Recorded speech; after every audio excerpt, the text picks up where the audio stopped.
proper analysis, not some kind of like bullshit, and not something that's gonna just annoy us. Kate and Jimbo, we wanna see a bit of football chat, not like the rest of the other football crap. Hey, we wanna get it with the realness. Oh, baby, Kate and Jimbo.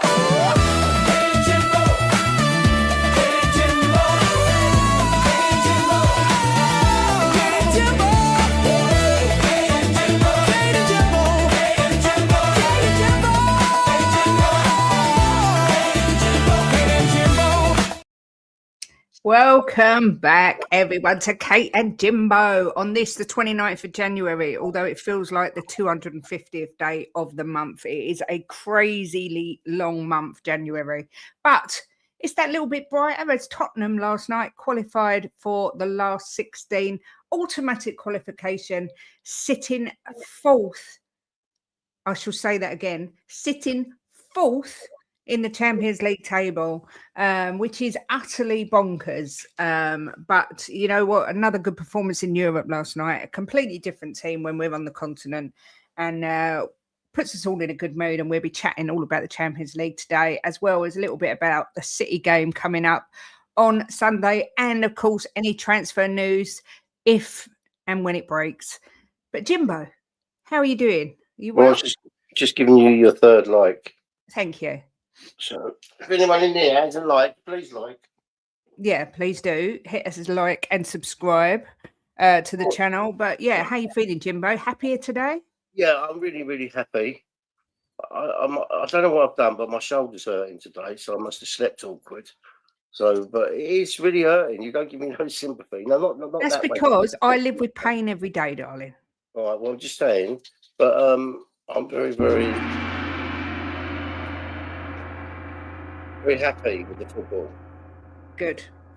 It has put a smile on our faces, which is much needed as Tottenham fans. Let's have a look who's in the chat before we crack on and start. We have got Rob Always United saying, hi, Kate and Jimbo, big up to you, Rob, hitting the first like. We've got the lovely Chris Peters saying, afternoon, Kate and Jimbo, singing Champions of Europe. It's happening again. It's happening again. Chris, let us know how you're doing. Been worried about you, been thinking about you. Let us know how you are. Big up. Well. Yeah, hope you're getting there. Big up Steve FC. Good to see you. Rocking intro. I do find myself dancing away, I must admit. Steve says, I voted for 4 ideal teams that Spurs could play. One is Club Bruges. Yeah. Look, everyone, there is a poll in the chat of who you'd rather play in the next round, whether it be Galatasaray, Club Bruges, Juve, or Atletico Madrid. So please do put your vote in. Big up Magic J. Hope you're well. Thank you very much, Steve. It was quite a feat to finish fourth, you know. I know people are saying our opposition was crap, but, well, you can only beat what's in front of you. Big up Ben Bryant. Good to see you. Congrats on, obviously, finishing top of the table. Big up Mario saying, hello, Kate and Jimbo. 17th, you know the rest. We're going to Budapest. I think we should say 17th. Say it with chest. We're going to Budapest. That's my version. Joey Barnes in the house saying, still Frank out. Listen, it's made absolutely no difference to how I feel about Thomas Frank, I'm afraid. But maybe we should just keep him for the European games. He seems to be all right at those. In fact, it makes me feel more angry towards him. Because I think to myself, if he can get them up and get them doing it in the Champions League, why are they not doing it in the Premier League? So it makes me a little bit angry towards all of them. True. That makes sense. But the football last night, I know we're going to get into it, was really, really good football. The football against Dortmund was really good football. So why are they not doing it on a Saturday and Sunday? Yeah, I was going to say, Jim, because I need to just get something out of the bedroom. Yeah. Just give us your breakdown of what you thought of the game last night. Well, I thought it was a really... one of our best games of the season, I thought they played so well. Limited them to just a couple of chances. The football was slick, fighting for the ball. As soon as they lost the ball, fighting for it back. I thought Xavi Simons was brilliant. I thought Spence was brilliant. It's just it's dumbfounding how they can do it on a weeknight and they can't do it on a weekend. It's just like, and someone's put numb. Yeah, it is. It's just. I think to myself, why? let's see what they do against City. All right. Look, at the end of the day, they're going to get a little bit more room against City than they did against Burnley. So let's see if they can play some slick football against City, because it will be a little bit more open. It's not only just on a weeknight; it's the fact that they can do it in Europe, but not in the Premier League. It just it's utterly bonkers. Chris says, I'm home. I'm okay home now after a week, still numb down my right side as the bleed was on the left side of the brain. Lots of changes in my life I need to make. Chris, you know where we are. Our email address is on the channel. If you ever want to chat, reach out by all means, and we'll get back to you. Big up to Sava, who has sent everyone over to us. So thank you very much, Sava. Yep. Very much appreciated. Why do you think Spurs aren't emulating their performances in Europe in the Prem? Listen, I think that's $1 million question. And I think if we could answer that, we'd probably be rich. No clue whatsoever.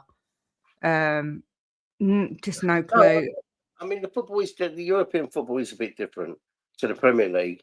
But against Burnley, there was passes going all over the place.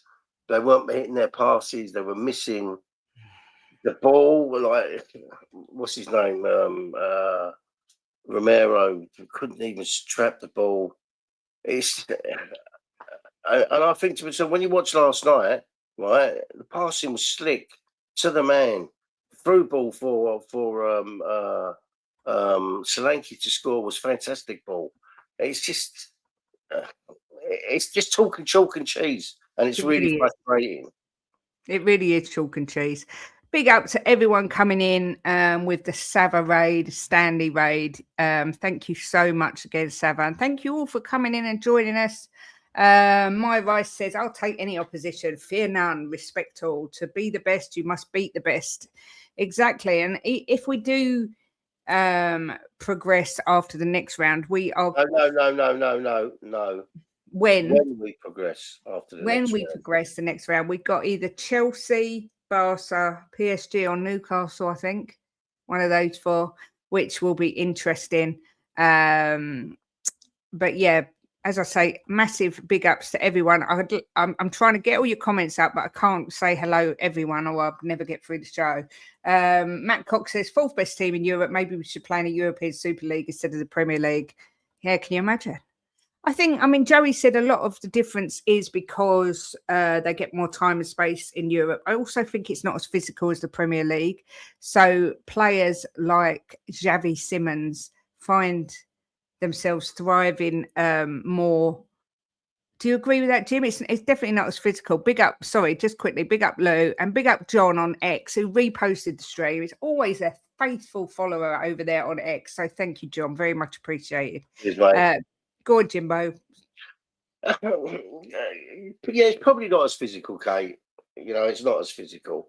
But football's football, right? If you play if you play Real Madrid or you play Burnley, it's still football, right? You just got to have to adjust to what team you're playing. And this is what Spurs don't seem to be able to do when they come up against teams in the Premier League. They don't seem to be able to adjust their football. As I said, the passing last night was slick and spot on against Burnley. It was just absolutely crap, you know. So they just need to change their mindset. Yeah. You know, football game is a football game. You just adjust to the team you're playing. Yeah, 100%. Massive thank you to Chris Peters, who has gifted 5 memberships. Thank you so much, Chris. You're so kind. They've gone to Drula, to Magic J 44 Spurs. Oh, I've lost it. To Matt Cox, to the Futures Bright, the Futures Lily White, and to Tottenham Ez. So thank you, Chris. And to anyone who got a membership, make sure you thank Chris because he's a legend. And yeah, very much appreciated. Yeah. We will do a member show next week and get everyone's views on the City game, amongst other things. But look, I think it's sorry, my sister's just sent a picture of my gorgeous nephew, great nephew. Conrad says, to be fair, the through ball to Solanke was a header from a defender, but the build up, the cross made that play happen. Spence's relationship with Wilson has grown down the right. Listen, I thought Spence and Odegaard both had good games yesterday, Jimbo. What did you make of them two? Yeah, do you know what, Kate? I thought that everyone had a decent game. Odegaard's growing and growing and growing. For me, every time he plays, he's getting that. You can see the difference in him, more confidence. He's hit the post again. I think is that the third game in a row he's hit the post. Second or third. Yeah, so he's getting better. And who was the other one you asked me about? Odegaard and Spence. Oh. I know what that is, actually. That's a couple of new bras for me. Or Jim, maybe he wants to try them on first. But yeah, I know that's what it is. How about Trubin from Benfica? Good goal scorer, better some of ours. I'm not going to lie, I don't know that much about that guy. But look, one thing's for sure, we definitely need to bring a forward in this window. I think Sabah said it earlier. If Kane or Son plays last night in their pomp, then we win that game more than 2-0. Joey says, I think it's very different. You get rushed into Premier League. It's why we miss passes. No shock that Simmons is the three times the player in the Champions League. Yeah, you're right. Sorry, Jimbo. Yeah, Spence, I asked you about. Yeah, well, the first thing is you've got the wrong size bras. They don't fit me.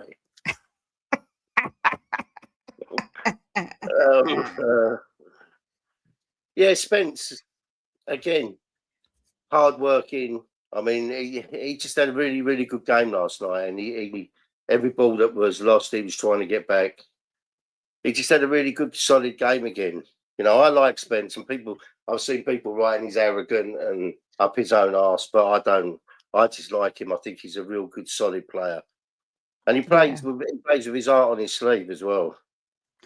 Yeah, big up to Conrad, who's just subscribed and says, love the channel, just subbed. Can't believe I wasn't already. Always join you for the pump-up shows as well. Big up you too. Welcome to the family.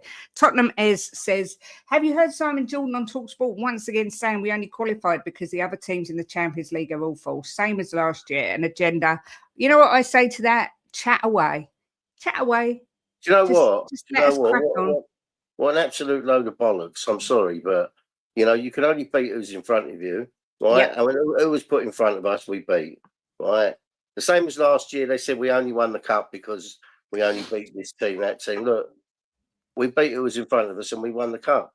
If they don't like it, it's jealousy, Kate, because no one expected us to finish fourth. Yeah. You know? Not only that, but it's the same. You could say they're peddling the same agenda about the Premier League, that Arsenal are only where they are because it's so bad, and Arsenal are only top of the Champions League because the quality is so bad. So you've got to be consistent if that's the case. You can't be kissing Arsenal's arse and saying how brilliant they are 1 minute, but then saying Tottenham are only fourth because the rest of the teams are crap. I mean, the media, they've got an agenda against Spurs. I called it out against Alex Crook. They have got a huge agenda against Spurs. But I say bollocks to them. That's what I say. Yeah. Big up Andrew Bennett, who has become a YouTube member. Thank you so very much. As they said, no, not as they said, as I said, we will be doing a member show next week. And a giveaway. We'll do a giveaway as well. Yeah, and a giveaway probably the end of this month. Not this month, February. We will be giving away a signed picture of some sort that I shall get off Mickey. Yeah, but I'll put details up. I'll get in touch and sort something out. Look, people were moaning about Spence. I thought Spence was really good yesterday. I thought he was fantastic, Kate, last night. I like that he's got a bit of swagger as well.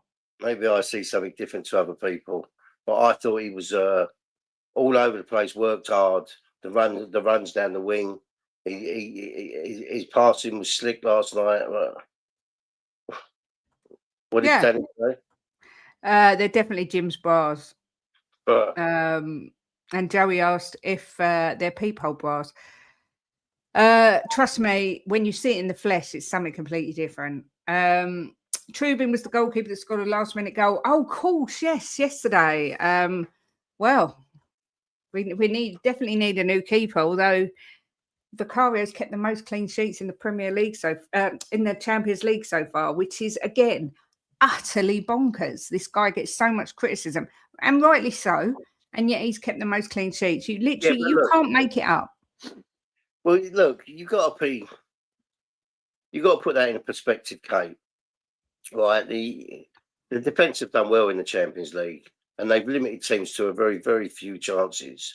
You know what he's had to do, he's done well. But last night he nearly messed up with his feet again. But I don't think that's really all down to Vicario. Yeah, exactly. PSG rowing into are all awful. Andrew says the reason we're better in Europe is they don't press us as much, and so we have more time to pass. Just look at last night's completion stats. Yeah.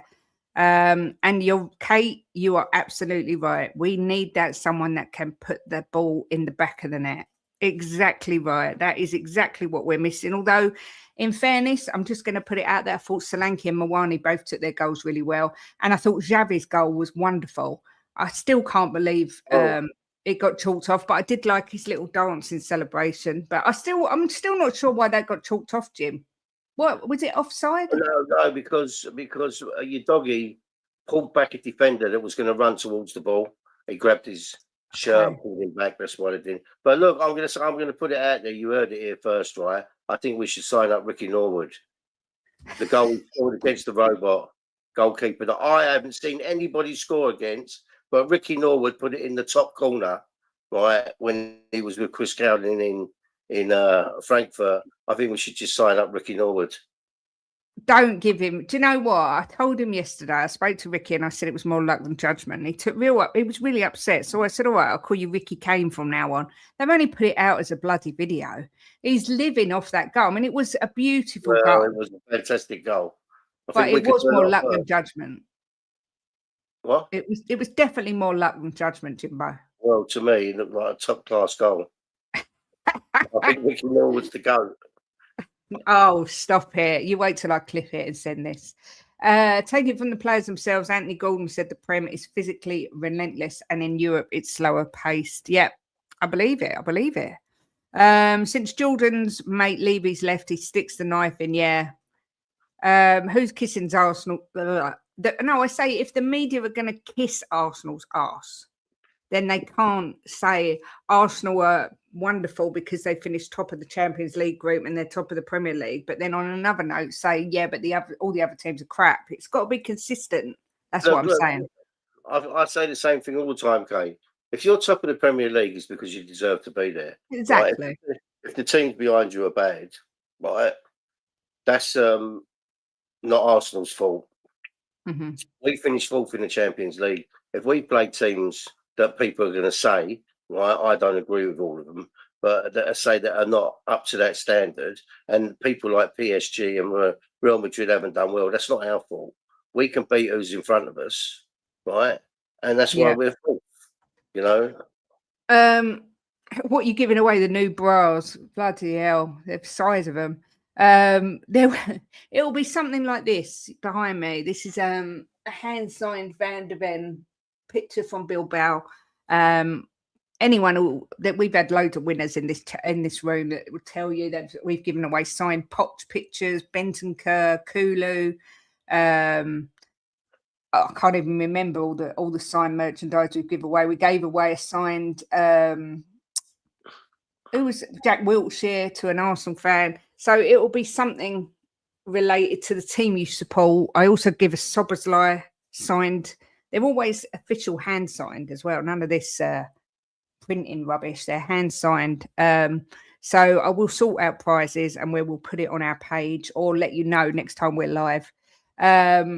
What we're getting out the bargain bin over the next few days. Do you know what? I keep saying it. I just wouldn't be surprised if all of a sudden we signed Raheem Sterling. I know it's bonkers, but Jim, can you see anyone coming in? Any ideas? No, I'm trying to keep a bit of faith, right? And I'm going to go with that. They've got some people lined up for the last few days, and all of a sudden it just come out. I'm keeping the faith. I hope you're right. Destiny, did you hear my phone call to Cookie when I said, "Oh, salty"? And ever since then, they've used it all the time on TalkSport. Sam Matface calls him Mr. Salty all the time. They play the clip. It's so funny. Marky says, my only downside from last night was Sar's passing. Sar does other things well, but his passing is atrocious. Yeah, I'm going to err on the side of being nice to Sar when I say this. I think a different coach gets more out of Sarr. I don't think he fits under Frank. A bit like Brennan Johnson. But we'll see. If Sarr went, I wouldn't lose any sleep. Big up, Lumen.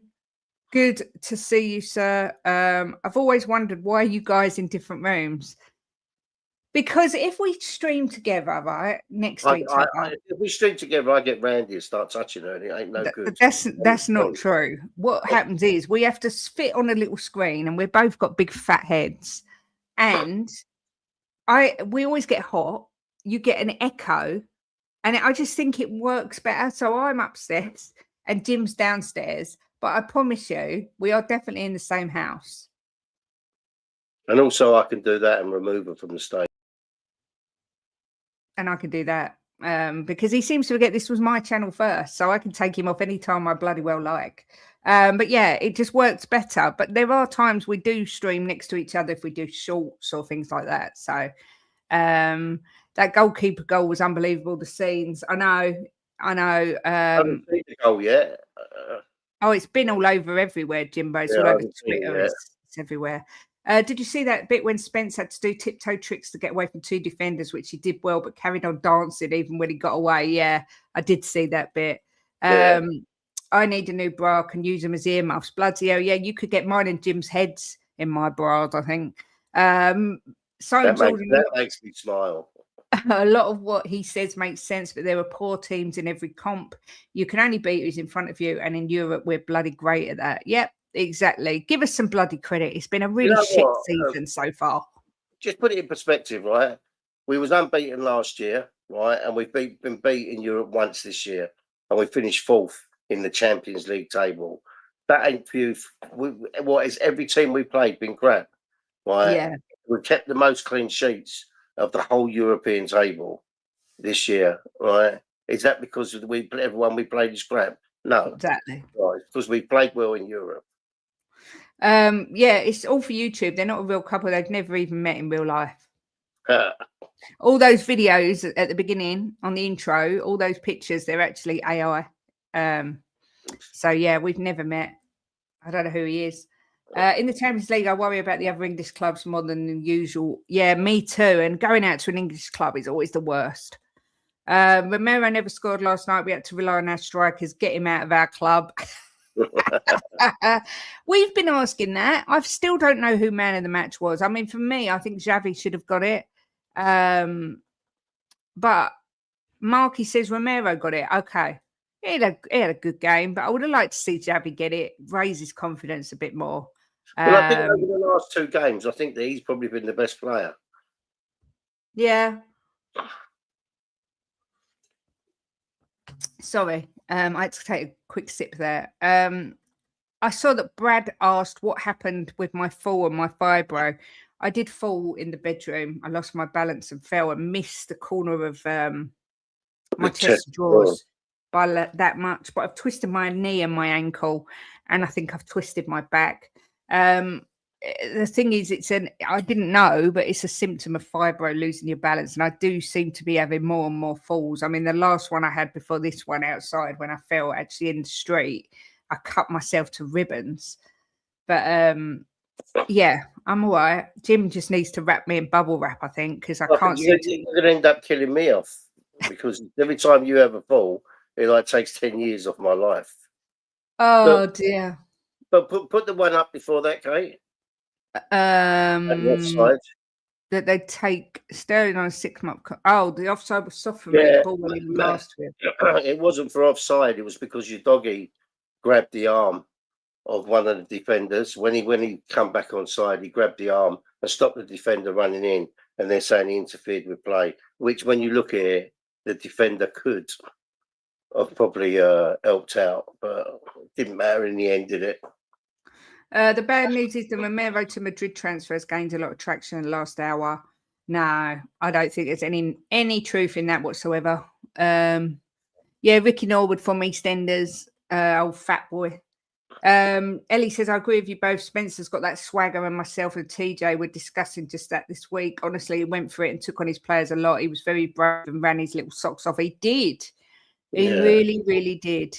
Kate, the agenda's already gone out on Arsenal if they win it. The worst champions in the Premier League era because everyone else is crap, like Liverpool's last season. Look, Anthony, please don't take this as me piling on Arsenal because I tipped them to win it ages, like not at the start of the season, but I've been saying I think they'll win it. And there's been times this season where they've been sublime, but there is some truth in the fact that the other teams have all been crap because there's been no consistency. I personally think the most consistent with the better performances aside from Arsenal is Villa. Yeah. So there is some truth in it. But look, at the end of the day, why I'm adamant about this, over 38 games, right? If you win the Premier League, then you deserve to win the Premier League because it doesn't matter about the other teams. If you come out on top over a whole season and then you're the one who deserves it, and that's just a fact. Yeah. Oh wow, what a gift. I think you bought Sava. Yeah, we bought Sava. What one did we buy Sava? Teddy Sheringham. Yeah, Teddy Sheringham, because he loves him so much. We've actually got a limited edition hand-drawn picture of Teddy Sheringham, haven't we? And we haven't even got it up. We've got so much stuff. We bought it for Jim's 40th birthday, so 20 odd years ago. And it's only one, I think, of 1,000. And it was sold by Tottenham. But it's not even up in our house. We've got so much stuff. But I think Vicario, he's up at the minute. We've got a lot of boxing up as well. Yeah, we have got a lot of boxing. But yeah, we will sort out something special. We don't give away crap prizes because we do. I know it's easy to say, but we do appreciate every single person who comes in. And obviously, members go that little bit further. I mean, it's 99p a month, the cheapest membership, and you literally we give 3-4 members giveaways a year. Do you think, Jim, or maybe more than that? Depends. Yeah, depends. We give quite a bit away last year. I think last year we did one, and we gave 4 or 5 prizes in one sitting. We just kept redoing it. So, and if it does happen to not be a Spurs fan that wins, we try and. Well, I always buy something. Yeah, if it's an Arsenal fan or a Liverpool fan, we'll get something for your club, your club. Yeah, exactly that. Big up, Nige. Good to see you, sir. Hope you're doing well. Ellie says, I tell you what, that was a great goal for my Cypriot brothers. Paphos FC, they needed one more goal to qualify, smashing Slavia Prague 4-1. Yep. We've got friends that follow Paphos as well. So, yeah, great for them. If we sign Sterling, I think I'm with you. I think I will vomit as well. I never ever. Judas just said earlier they won't pay his wages. She's 100% right. They're never going to pay him the money that he wants. Yeah, I remember that. 1-0 to the Arsenal. I remember that. Yeah, I do. Yeah, I did. Destiny. I really give it to him. And his words were, why would I be jealous of Spurs? They've never made a blot on the landscape in my lifetime. So when we beat Manchester United, his club, in the Europa League, I rung him back and he had to put his hands up and say, actually, yeah, you know, I take that back. I can't say that anymore. I love my Glen Hoddle one I bought, Kate. It's got pride of place in my bedroom, not Hoybier anymore. Big up, Nick. I hope you're doing well. Says Jim doesn't dare go upstairs anymore. Yeah, and it's not safe for him to be in the same room either. You're absolutely right. We don't ever sit next to each other. We sit like this all the time. Afternoon Shem says, hope you're both well. Great result. Good performance yesterday. Wish we could do that in the Prem. It's got to happen sometime, surely. Surely, Jim. Well, I think that Saturday's game, is it Saturday or Sunday? Sunday. I think that we might get a bit of joy out of that. It's not going to be. Not only that it's City, because we need to do well against them, but it's going to be a bit more open, and I think we play better football when it's open. Do you think your great European form will save Frank? I think the fact that we've qualified and finished in the top 4 makes it extremely difficult to sack him. But I personally think they're going to try and stick with him till the end of the window anyway, because it's too much grief to bring in an interim and then in the summer have to bring someone else in. So, I mean, do you see it that way, Jimbo, or do you see it differently? I just think it's pathetic that they're playing. They're going game by game with Frank. I mean, what sort of club does that? It's not big boys thinking, is it? if he loses 2 games, he's probably going to be out the door. If you lose 2 games, there's no way to have a manager and run a club, is there? So unless they're working on something to get something over the line with someone else, or they're doing a deal with Poch to come in the summer, I don't know. But I mean, he's hanging by a thread game by game. So what do they do? Say he goes on and wins 5 games, and then he goes and loses 3 games. What do they do then? I don't really get how they run this club. I really don't. But let's wait and see what happens. I don't think that will save him last night. Not at all. Yeah, big up to Hotspur Sam. Good to see you. If I was going to say Frankie, that's because that's our mate. If Frank gives Xavi free range to go where he wants, he'll be happy and we'll get the best out of him. Yeah, I think there's some truth in that as well. We don't need approval from Simon Jordan. He's talking. His mates Daniel Levy's talk. Yep. Don't injuries feel better when Arsenal lose? Everything feels better when Arsenal loses. Just going to put it out there. And Man United, credit to them because they deserved every point of that 3 points. They were they played well. We're playing them at a bad time. Why couldn't, mind you, I'm saying why couldn't Amorim have hung around, but then they probably wouldn't have beat Arsenal. So, Ellie says, my man of the match out of Palhinha and Xavi as they influenced the match more. Yeah, mine would have been Xavi. I still think it's weird that we haven't signed Palhinha on a permanent, and apparently there's rumours that Frank's not overly keen, Jimbo. Well, it don't really matter what Frank thinks because I don't think he's going to be here. So, yeah, I mean, are you surprised that we haven't snapped up Palhinha? Yeah, I would. Well, unless they're going to buy players, if they're not going to buy any players this window, they can at least sign him up. This window. But I think it's a no-brainer. Yeah. Why would Romero join Real and play in the Champions League playoff? Yes, love it. Big up Cassandro says, hope you're good. I seriously hope we're putting the Champions League front and centre now. In such a crap season, winning this thing would be awesome. I may change my mind. I can't even allow myself to dream that could possibly happen. I'm just going to put it out there. Big up Gulu says Arsenal will keep getting better. They're making so much money being in the Champions League. Yeah, well, we made a lot of money just finishing in the top 4 of the qualifying stage. I mean, you told me roughly, I can't remember what you said last night. At the minute, it works out just over 50 million. It's a lot of money. Yeah. Gary says, appreciate you guys. We appreciate you too. What about Leicester when Leicester won the league? Was City, Liverpool, Chelsea, Arsenal, United all crap? No, but I think the difference was in that time, they were all in transition, those teams. But excuse me. Look, at the end of the day, Andy, it's nothing to do with Arsenal, right? If the other teams are crap, Arsenal just got to do their thing, right? If Liverpool are not firing, if Chelsea are not firing, if City are not firing, that's not Arsenal's problem, is it? They just got to go on and do their thing. So, but I'm of firm opinion that if over 38 games you win this league, then you deserve it, no matter who it is. We normally do about 4 giveaways a year, but it depends. Sometimes more. If we do charity stream, which we're due to do a charity stream as well, we normally give things away then as well. Do you have any gold memorabilia you'd sell? It's my parents' 50th wedding anniversary next month, and Mum's looking for a gold Spurs gift for Dad. I mean, this is bronze, not gold, but I mean, we don't particularly sell memorabilia. We're charity partners with Mickey Hazard's charity, and he's got a shop where he sells all signed shirts, signed pictures. So we buy from him and then give it away. But I'm trying to think. I'll have a think of. You can look on the. Yeah, I mean, I was going to say, if you go to Mickey's Echoes of Glory, it's this website and his store, and he's got all sorts there, and you might find something there. But I mean, like I say, this was from the Spurs shop. They do it in black, silver, or bronze, but they might have gold stuff on there. I'm not sure.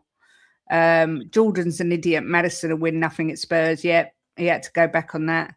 Yeah, that was brilliant, Matt. Bless. Sorry to hear about Theo. He's got something that affects his balance so badly. He had a very bad fall, broke his nose, lost 4 teeth, And Jimbo, I get, you know how that feels. Yeah. My balance isn't good anyway because I suffer with labyrinthitis, which is the balance in your ears, and then matched with fibro. It's a wonder I can even walk straight after time. But there we go. Sterling That's agreed the for funny contract. thing. You don't walk straight after time. No, this is true.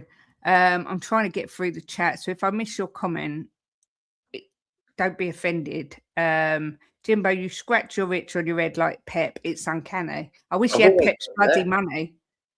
I've always done it. Yeah, he does. I've noticed that as well.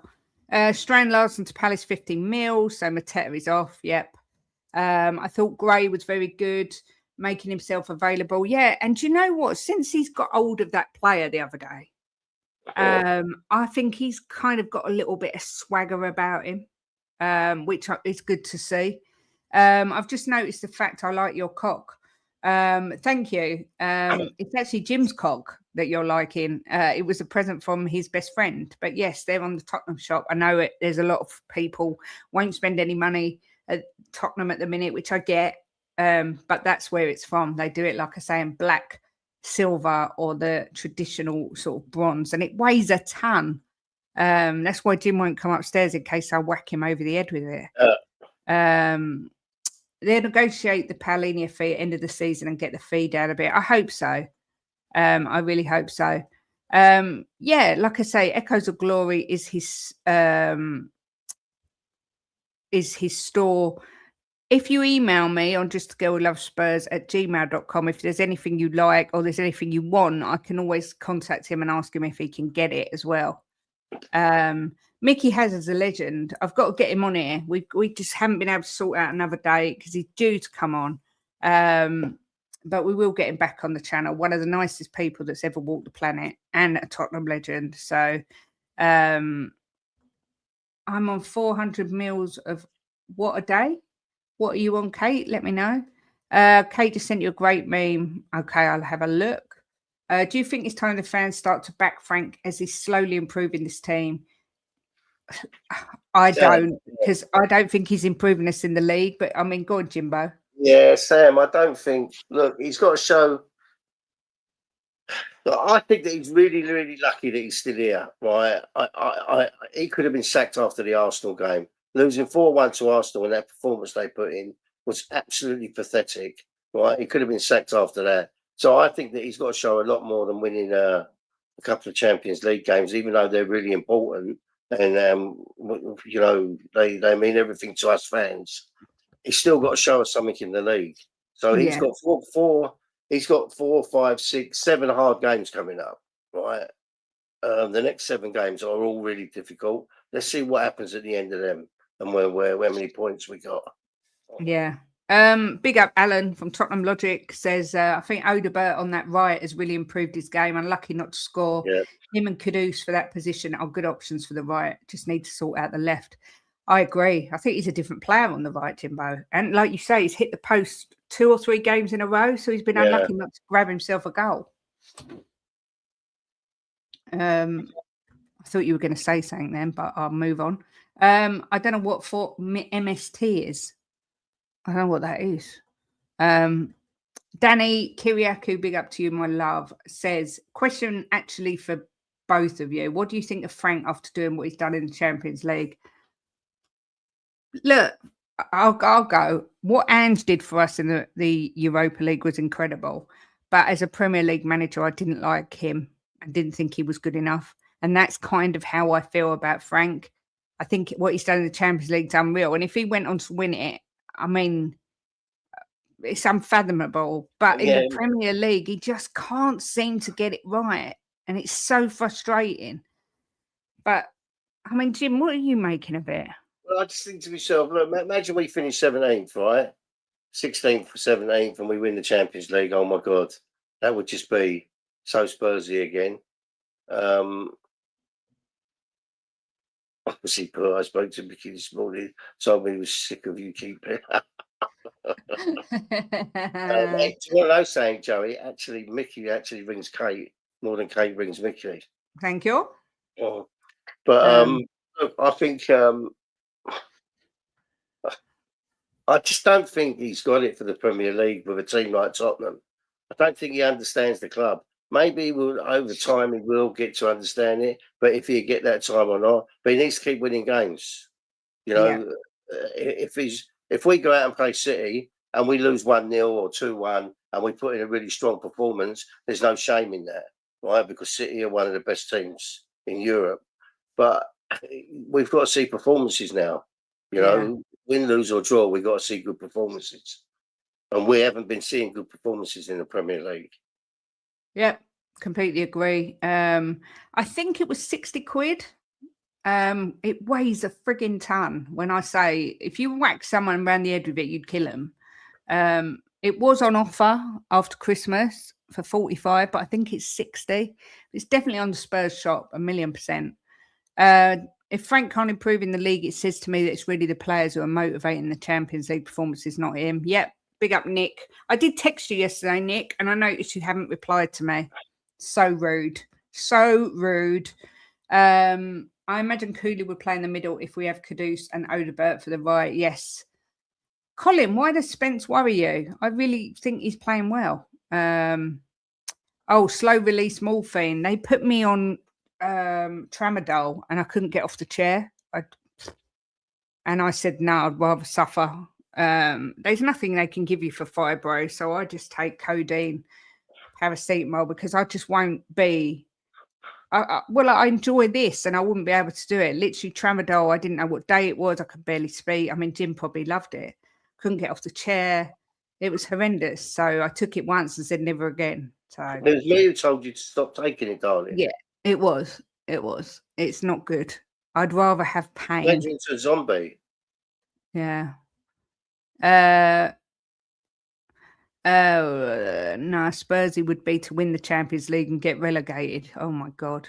Not that I think he will, but if Frank does win the Champions League, he will go down as the only manager in history to do so. I wouldn't care if we finish 17th again if we won that. Me neither. I think every Spurs fan feels that way as well. Yeah, imagine if that was just Spurs from now on, just constantly fighting relegation, but always winning the European trophies. I mean, we can win the Champions League. Why can't we win it? Of course we can win it. Of course, it's last 16 now, right? We get past the next game, win the last 8. You know, it's game by game. And if Spurs play well on their day, and especially by the time that comes around, we should have some other players back. Of course, we can win it. It's, you know, when it gets down to against one team, for me, it's 50-50. It makes me die. Hassan was giving it large on the terrace, saying he'd cut his balls off if Tottenham win the league. They've got no chance whatsoever. Win the Champions League. Champions League, and with fans shouldn't be gaslit. They're so cocksure. They take the piss out of Tottenham so much, and yet we finished 4th. And I don't give a shit who we played. If we're this team that everyone says we're that bad, we shouldn't even be finishing qualifying. But people are so quick to jump on Spurs. I mean, we finished above Barcelona, Chelsea, City, Real Madrid, PSG. These aren't 2 bob teams. These are massive institutions, and I think Tottenham need a little bit of respect. Some good teams never qualified. I know. And a little bit of respect on our name would be nice. It is. It's a weapon and a statue. No, Danny, I wasn't saying you haven't texted me. Although I've just seen you reply to my pump-up text. Thank you very much. He's going skiing in the morning, Mr. Kiriakou. Enjoy. But now I'm waiting for Nick, Lazy 8. I text him. He's completely blanked me. He's ghosted me, as Nick. Yes, City lost to Bodo and United, so none of that best team in Europe nonsense. Yes. No, the delivery is standard, $4.99. I think it is, unless you spend over a certain amount, then you get it free.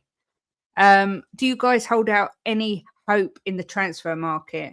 Yeah, I do. I think you've got to. I think you've got to, haven't you? Surely they can't not bring in anyone. Look, I think once Spurs were bitten a couple of times by saying that someone was coming, or it was all public. They kept things under their hat a bit. Yeah, I think we'll still get 1 or 2 in. I think we'll get 1 in, and I've got a terrible feeling it's going to be Sterling, but I hope I'm wrong. I don't know. I really like Spence. I think he gets a bad rap. I like him a lot. Nick says the thing is with that, Kate, is you sent the message early in the match, could have gone pear-shaped. You still could have answered. He's in. He's coming on the pump up with us on Sunday. We need a bit of Nick's positivity for the City game. So he's just confirmed. Finally, Nick. Thank you for letting me know. We don't have enough robust players for the Premier League, especially in midfield. Yeah. Yes, Look, this is. When it comes down to Frank K, right? Sorry to interrupt, right? No, it's fine. When it comes down to Frank, if we would have had a full squad, right? Maybe one or two injuries, we'd have had a Hulu Madders. We wouldn't be where we are, right? We wouldn't be where we are. And maybe he would play a bit more front foot football. Maybe he's not playing so much front foot football because of the front players, you know. It is. I mean, I really get frustrated with him. I had a rant about him the other day. But it's also frustrating all the injuries we got. It doesn't help, does it? Yeah. So let's see how we go over the next few games. I don't want to do another rant about him. He's got to go game by game, which they're doing, which I don't agree with. But let's see what happens over the next month. I mean, and March as well. It ain't easy in March. You know, in March we start off with Fulham away, Crystal Palace, Liverpool. We've got 2 months of hard football coming up. So let's see where we are with him. Yeah. Exactly that. Yeah, this is another thing. You hear a lot about people getting addicted to painkillers, yeah. So you've got to be careful.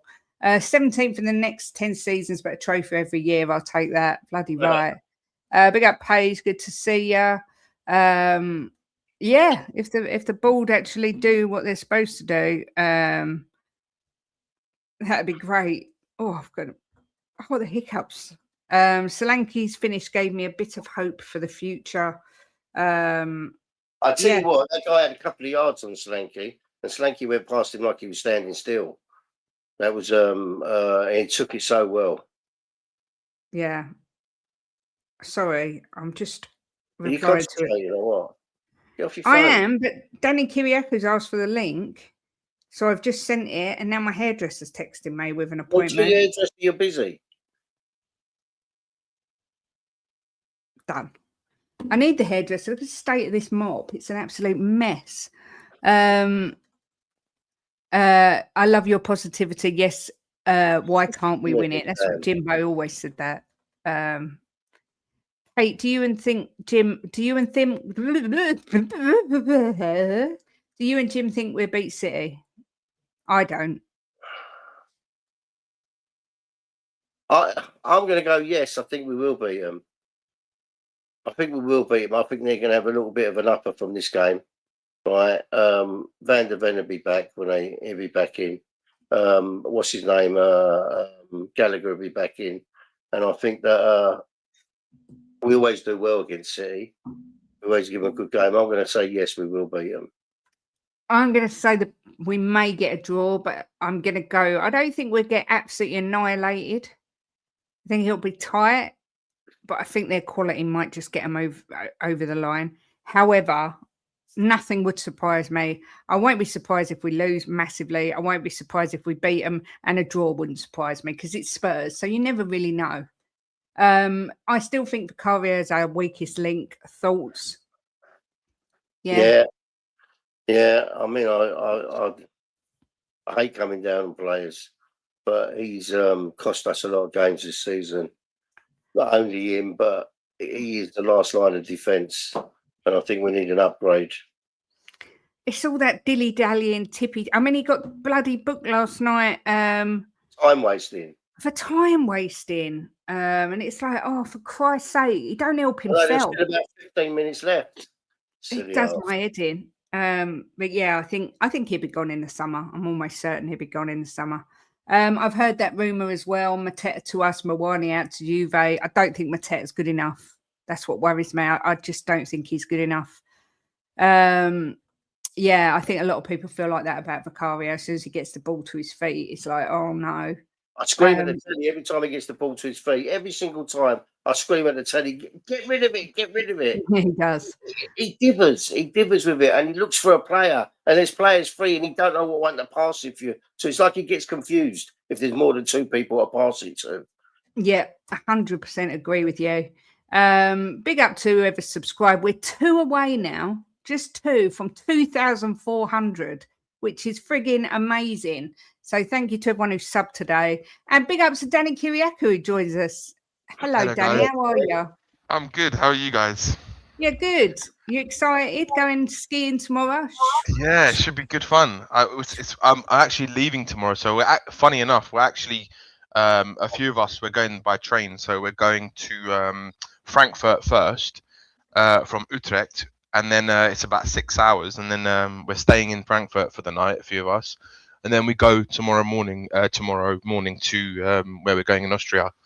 So we'll be there this sort of time tomorrow, maybe the day after. So it should be good. But we're there for a week, so should be fun. Just come back. I'm sure. I know. I've seen pictures of you on the slopes, and I was like, "Oh, Danny's skiing," and then you're going again. Yeah. I'm going with my Dutch lot. So I went skiing with Amir. I went to visit him and his fiance last week, so that was good fun. But this one should be good. Yeah, this one should be good. I'm getting my GoPro ready, so I want to try and take some videos doing on the slopes. So it should be good fun. Where are you skiing? We're going to a place called Zillertal in Austria. I've been skiing in Austria a few times. Yeah, Austria. When the Gulf War was on, Jesus. I was there all through the Gulf War skiing because I was looking up. So we had my boss's kids there. Really? We hid him there, yeah, because he was an Arab. So we we skied all through the Gulf Wars. I spent the whole Gulf War in Austria. You must have got good at skiing then. Yeah, I did get quite good. I've never been. Haven't you? You should get Jim. You should get Jim to teach you. You probably go down backwards and stuff. To be fair, Danny, I can barely walk straight, let alone bloody ski. I'd probably break something. We was looking yesterday, Danny. Yeah. We was looking at what their mountains called, Kate? Troodos. Oh yeah, in Cyprus. Yeah. Yeah. And the skiing there looks fantastic. Yeah, you can ski there as well. Yeah, and it's not like crazy difficult there as well. Yeah. I think you should try it. Yeah, well, I mean, my idea of a holiday is not being physical; it's just laying somewhere. But maybe I do like the snow. If not, I'll just sit. It's good when you have. Do you know what it is, Kate? It's good when you've got the snow, you've got the sun because it's warm. When it's sunny, it's genuinely like you get quite hot and you get a suntan. You go have some beers or some drinks or have some Aperol spritz on the mountains and go for another little ski again. It's brilliant. And I'm not going on one of them cable car things either. So I'll just sit at a table and eat cake and drink hot chocolate. That's fair enough. William can go and ski. But Danny, what do you think of the game? What did you think of the game last night? I thought it was a good game. I thought again it was another good performance from Spurs. Like I think I've seen what I know people don't really want to admit it, right? But I know Frank has been saying like the last 6, 8 or 9 games we've been slowly improving. And I actually get what he's saying. Like I don't think it's been like massive improvements, but we are starting to look like a better team in terms of a team that wants to play football a bit more and who's trying a bit harder.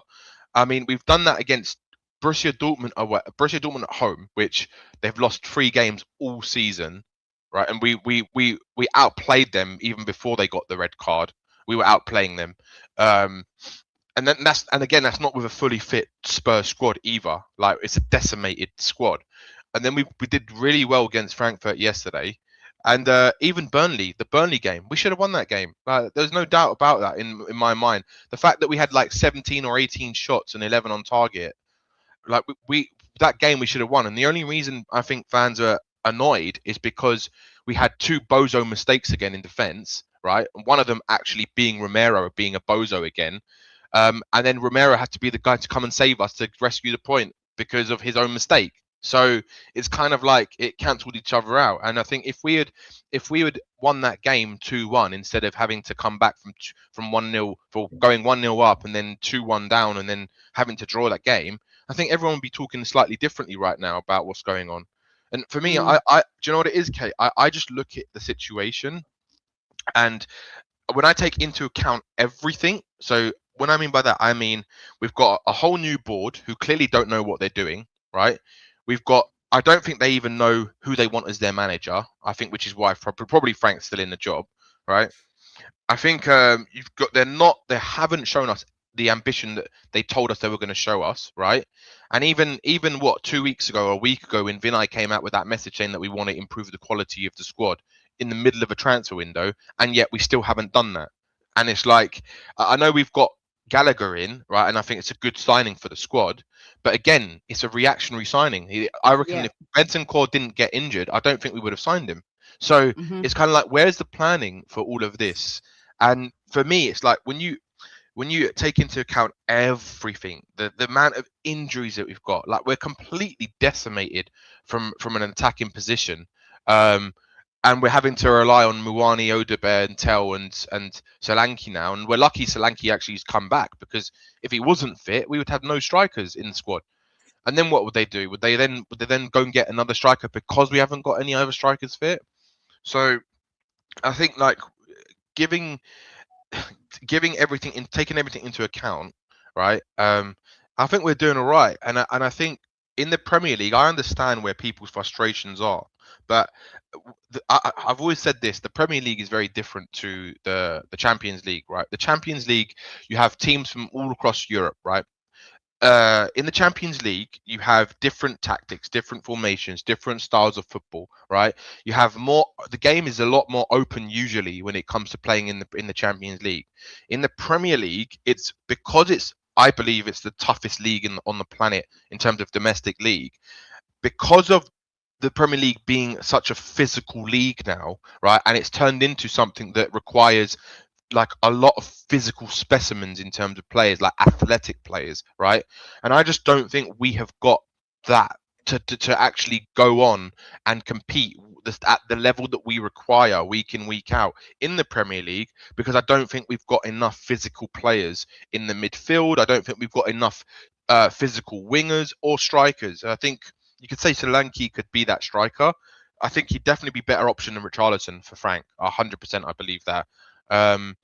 But I just think that there's if you actually look at it as well, technically speaking, I know there's loads of fans saying that we could be pulled into a relegation fight, and yes, that is true.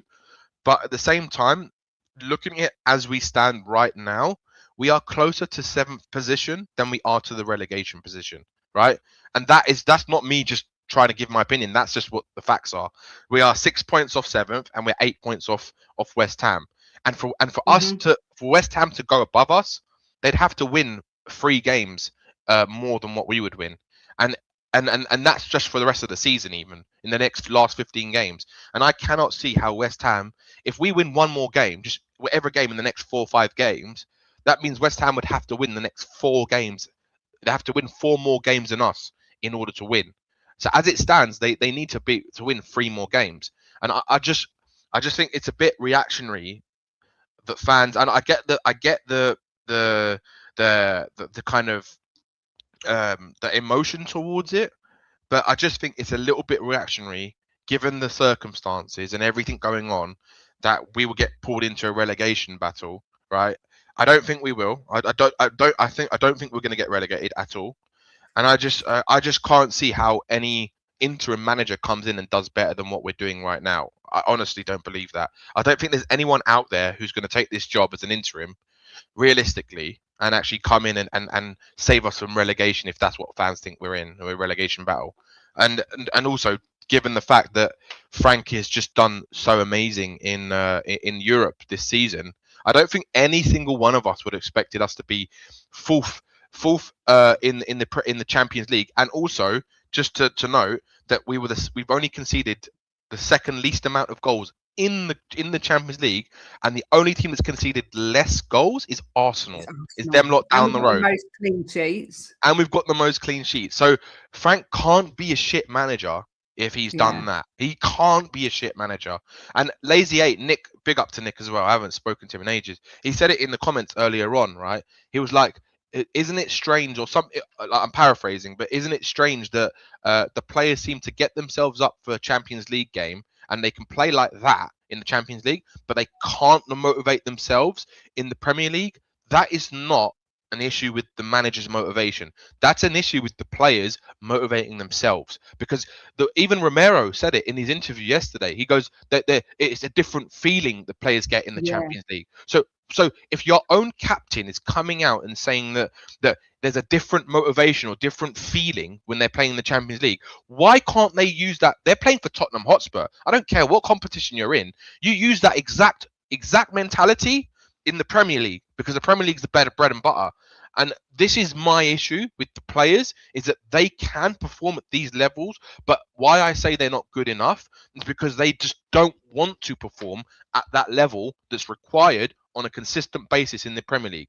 And this season, for me, they're showing it once again that in the Champions League, they can go against one of the best, a very, very good Dortmund team, right? And do what they did against Dortmund, who've only lost 3 games this season. They did that, and then they go to Burnley, and they did outplay Burnley, but they couldn't get it over the line. And I think this is Danny, go on, look, Jim. the thing is, Julier's just hit it on the head, right? Don't think we will get relegated, but there's a possibility. Of right? course there is. Yeah, but what I'm saying is Tottenham Hotspur shouldn't be in this position where there's a I know. possibility we could get relegated. I know, Tottenham but Hotspur, you know, I know, Jim. But do you know what it is? Shouldn't be in this position. To me, that's not a problem. I don't think that's caused by the manager. I think that's caused by the club neglecting the squad over years and years and years. I think that's where we are. It's because of that. It's not because Thomas Frank's come in for 5 months, 6, 7 months, and he's not a good manager. Because to me, that doesn't sit with me at all. Who knows if Thomas Frank is going to be a good manager for Spurs going forward, right? Like I never wanted him in the first place anyway. I always thought it was a sideward steps going from Ange to him, and I know a lot of us wanted Ange out, right? But with Thomas Frank, again, I look at it and I think if any manager comes into this team right now, they're going to be doing the same as Frank. If not, they might be doing worse. I can't see how any manager, with the injuries we've got, with the way the board are neglecting the club in terms of the first team, I can't see how anyone is going to do better than this, because the thing that we've lacked for the last few years, this season especially, is goal scorers. Like all of our goal scorers from last season have all been injured or they've been sold. So we haven't replaced them with proven goal scorers. Right? We had proven goal scorers last season. We had Kulusevski, we had James Maddison, we had Son. As much as Son was declining, he was a goal scorer, right? We had Solanke, and none of those players have been available or fit to choose from. I agree with you, right? But you've got to look on the other side. You've got to balance it out, Danny, right? When you look at the game against Arsenal, right? We was absolutely atrocious. He should have organised us a lot better, right? He does. Not only that game, there's other games as well. But that one, to lose 4-1 to Arsenal, was like a knife in my chest. I agree with that. That was a horrible game. I think he does. I think he did. Once or twice he's got substitutes right this season. There's many times he's left it too late. Against Burnley, he left it till the 77th minute. I'm sorry, they were starting to get on top.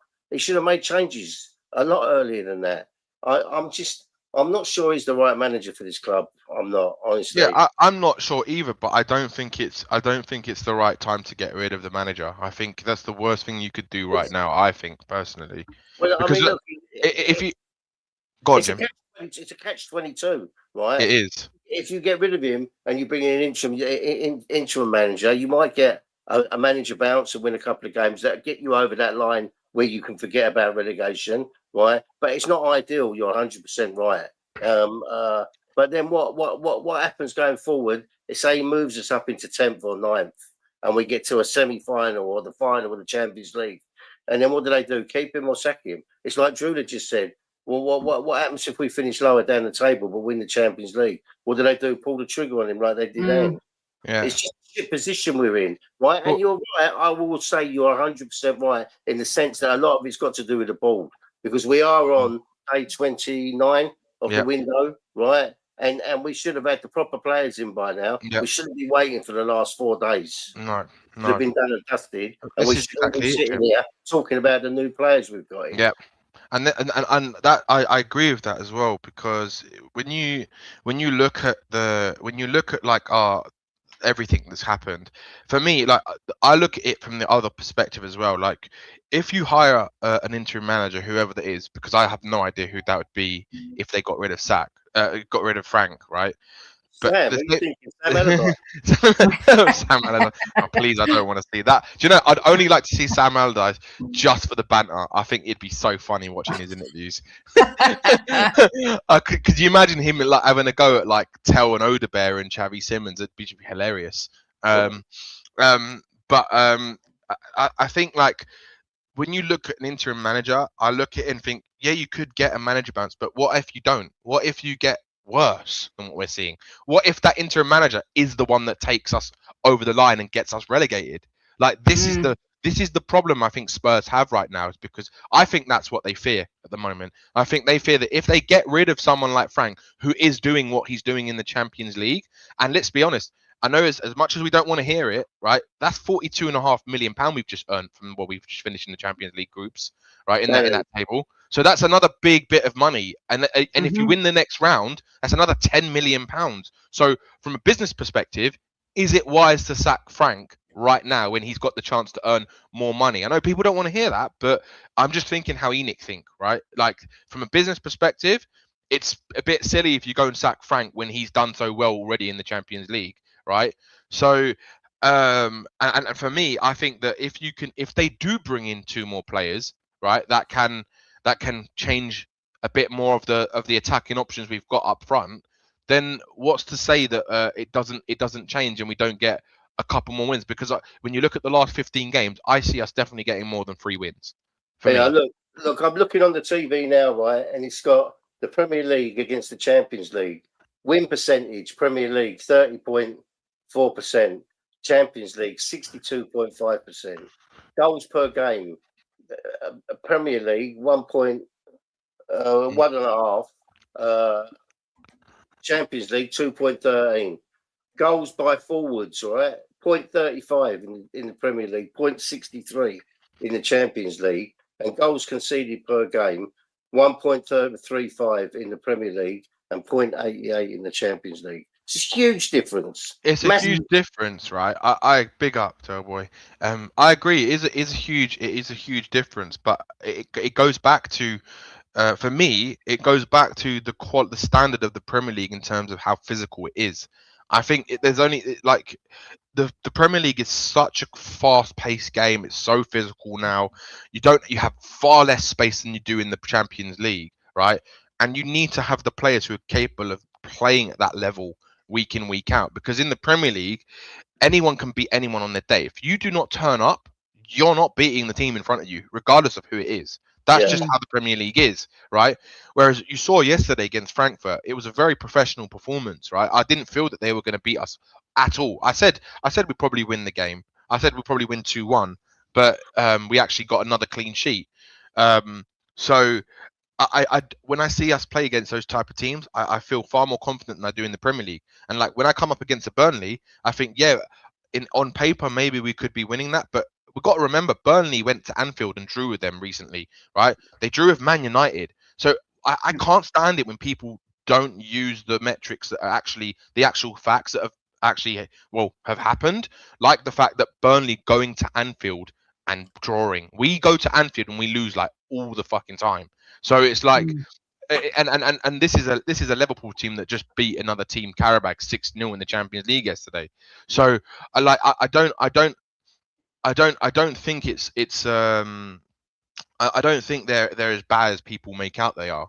Liverpool, for example. So we got to remember that these teams can beat anyone, and I just think that given how decimated we are in the attacking options we have been this season, I do think that Frank is getting as much as he can out of them, and maybe there is an element. I think you said it as well, Jim, and I've kind of felt this all season. There is a little bit of restriction from Frank because I think he does fear that if he does open up more, I think we'll become more open. And I have seen it when we are a bit more free flowing from the attacking perspective. I do see that we are more open from the back. And I think that's his fear of trying to find that balance. And you have heard him say it. He's trying to find that balance. And I think that's where he's struggling, because if he goes defensive and really defensive, we tend to like lock up shop, and we tend to kind of play a bit more counter attacking, and we can actually get some results like that. But we play shit football. It's, from a fan's perspective, it's crap football. But then when we do open up, we seem to play a bit more like we did against Burnley, where we have 17 shots, right? And we've hit the post like twice, or we've hit the bar once, we've hit the post, and we should be winning the game like that. But then we've been more open up, and we have more bozo moments like we did with Romero against Burnley. And I think that's, for him, the hardest thing is trying to find the balance. And I don't think these players can give him that balance, because I don't think their heads are in it 100% of the time. But in the Champions League, they definitely are. You can see it. So there's a different motivation for our players when they play in the Champions League than when they do in the Premier League. And I don't think that's a manager issue. I think that's a player problem and a culture problem. And I think that's why, for me, I don't think that Frank is. I don't know if Frank's going to be the guy who's going to get us to where we want to get to. But I'm very sure that if he was given the players, he'd be a top 6 manager, 100%, competing at that level. Me and Kate was talking about it the other day, and Kate said to me, "What would your scenario be?" And I said to her, "My number one scenario would be was Frank does well and he stays in the job and takes us where we need to go." Because you're right, keep changing managers is not good.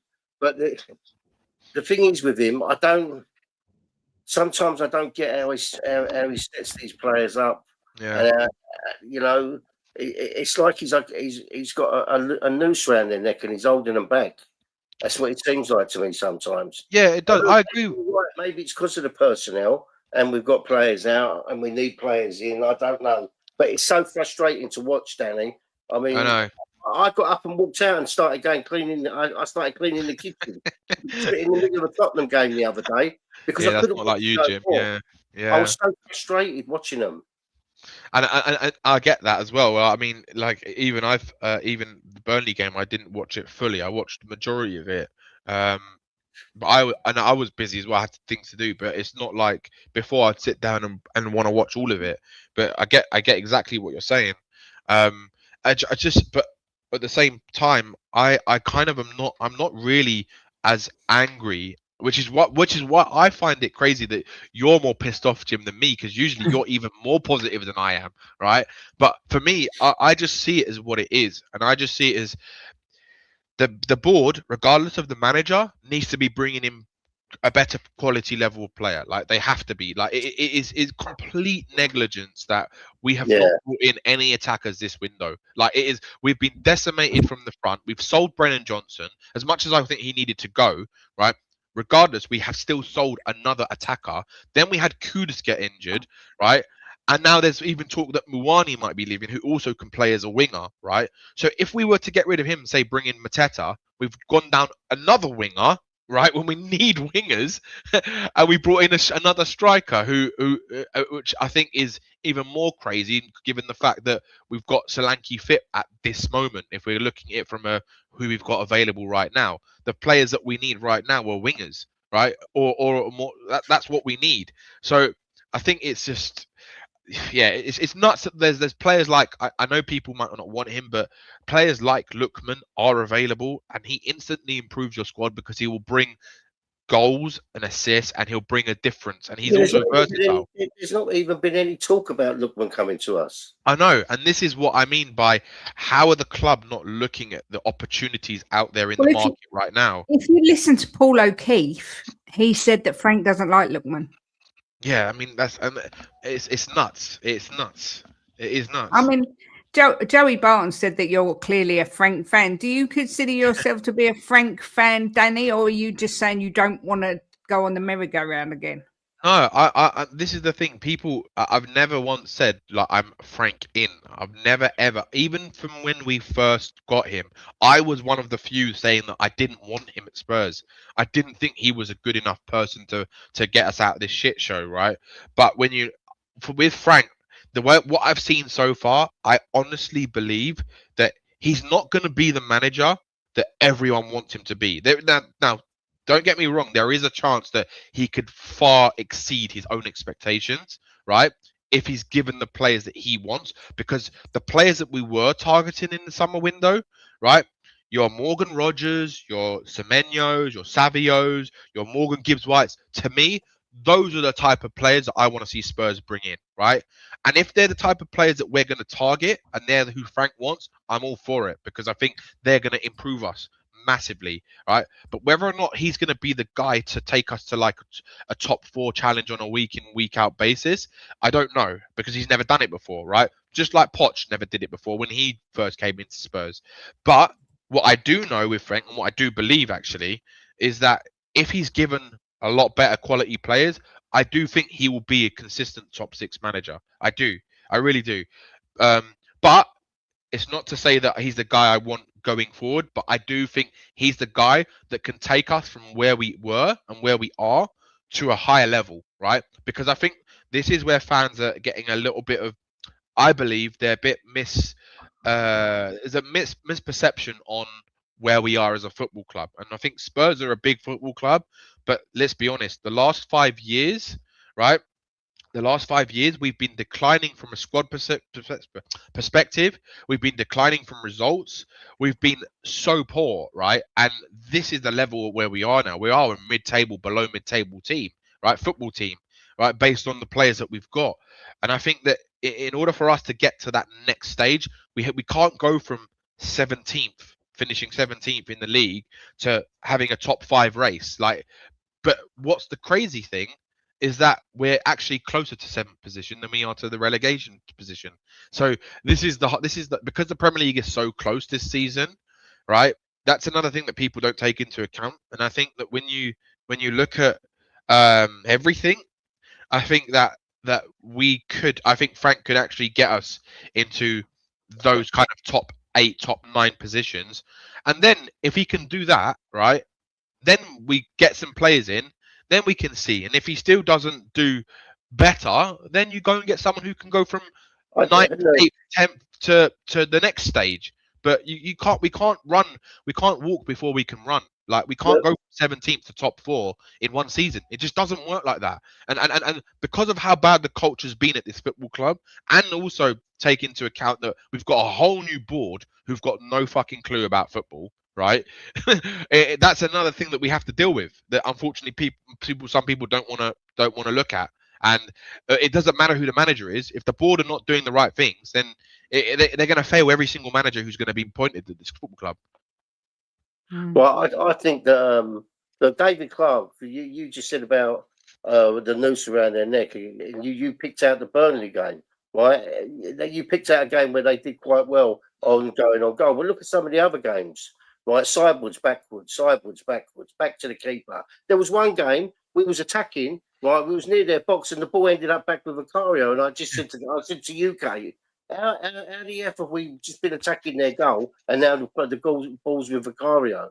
Look, I understand what you're saying, Danny, and I respect your opinion on it, but I don't think Frank's good enough for this club. I don't. I think we need to. They need to set out a plan. They need to get a plan with a better manager than him for us to move forward.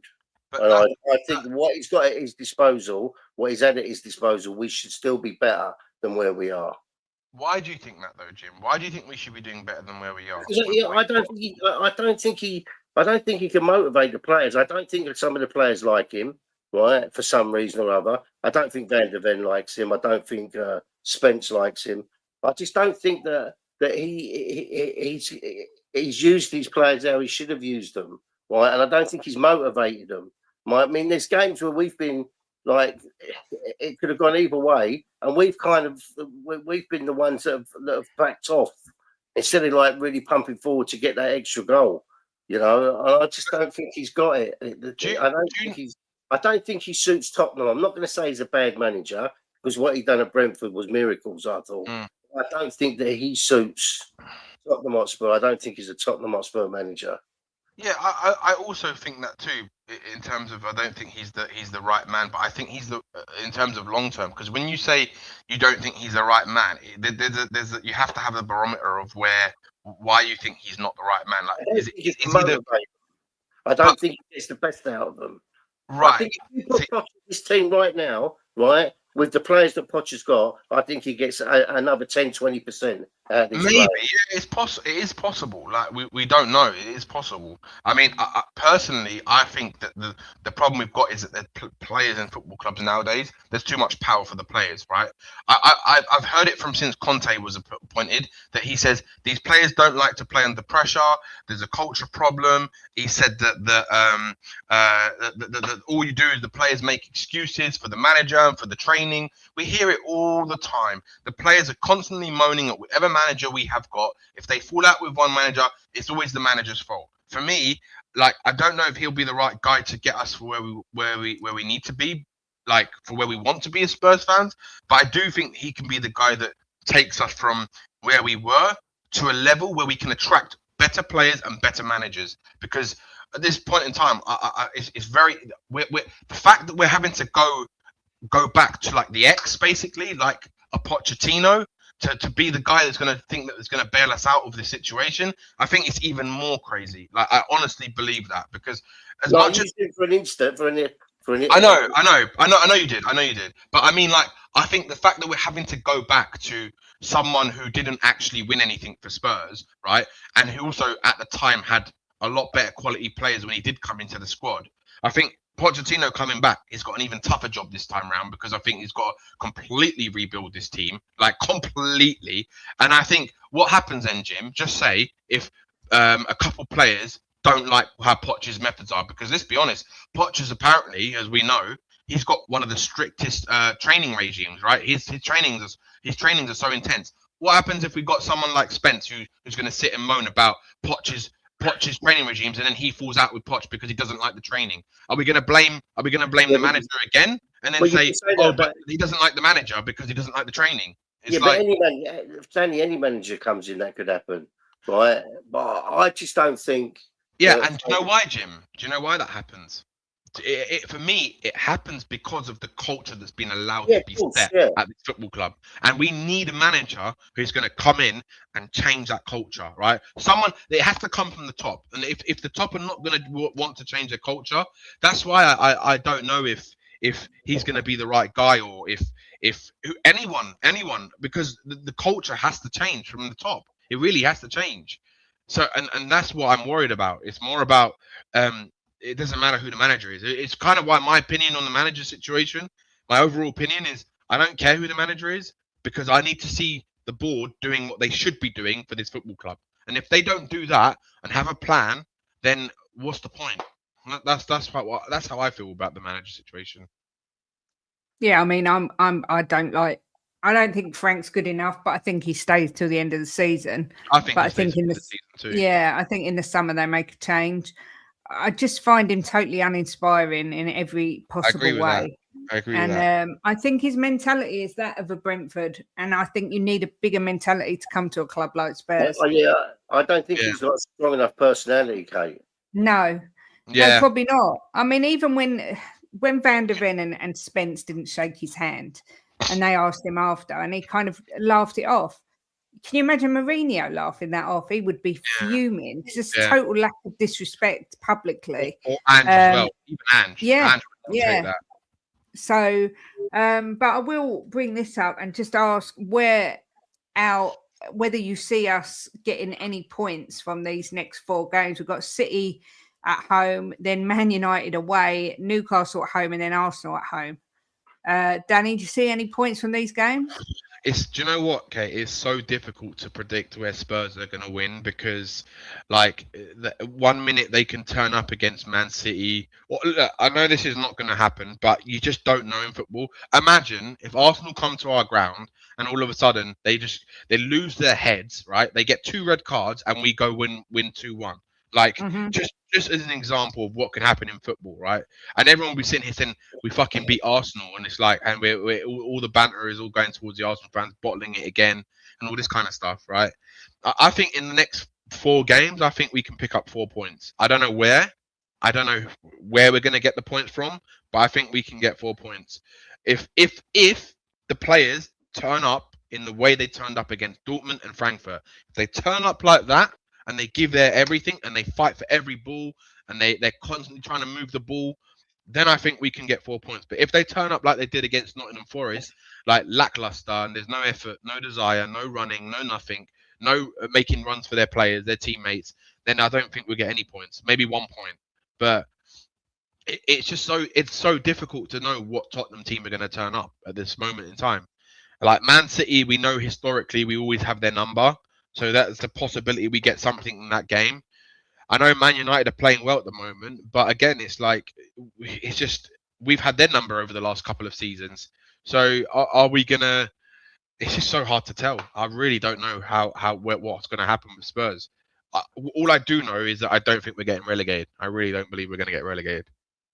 There is a bit of a fallacy that we've got Man City's number, which we have at the Etihad, but they beat us, I think, the last 3 times at our stadium. So have they? So yeah, that's I mean, Jim, how many points do you see out the next 4?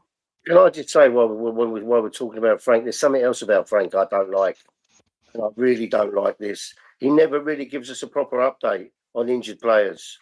No, that pisses me right yeah. off. So did Andrew as well, though. Andrew was the same, wasn't he? Well, He was. He's gone. No. Yeah, he's I'm just saying he doesn't give us any proper updates on players, and that's frustrating.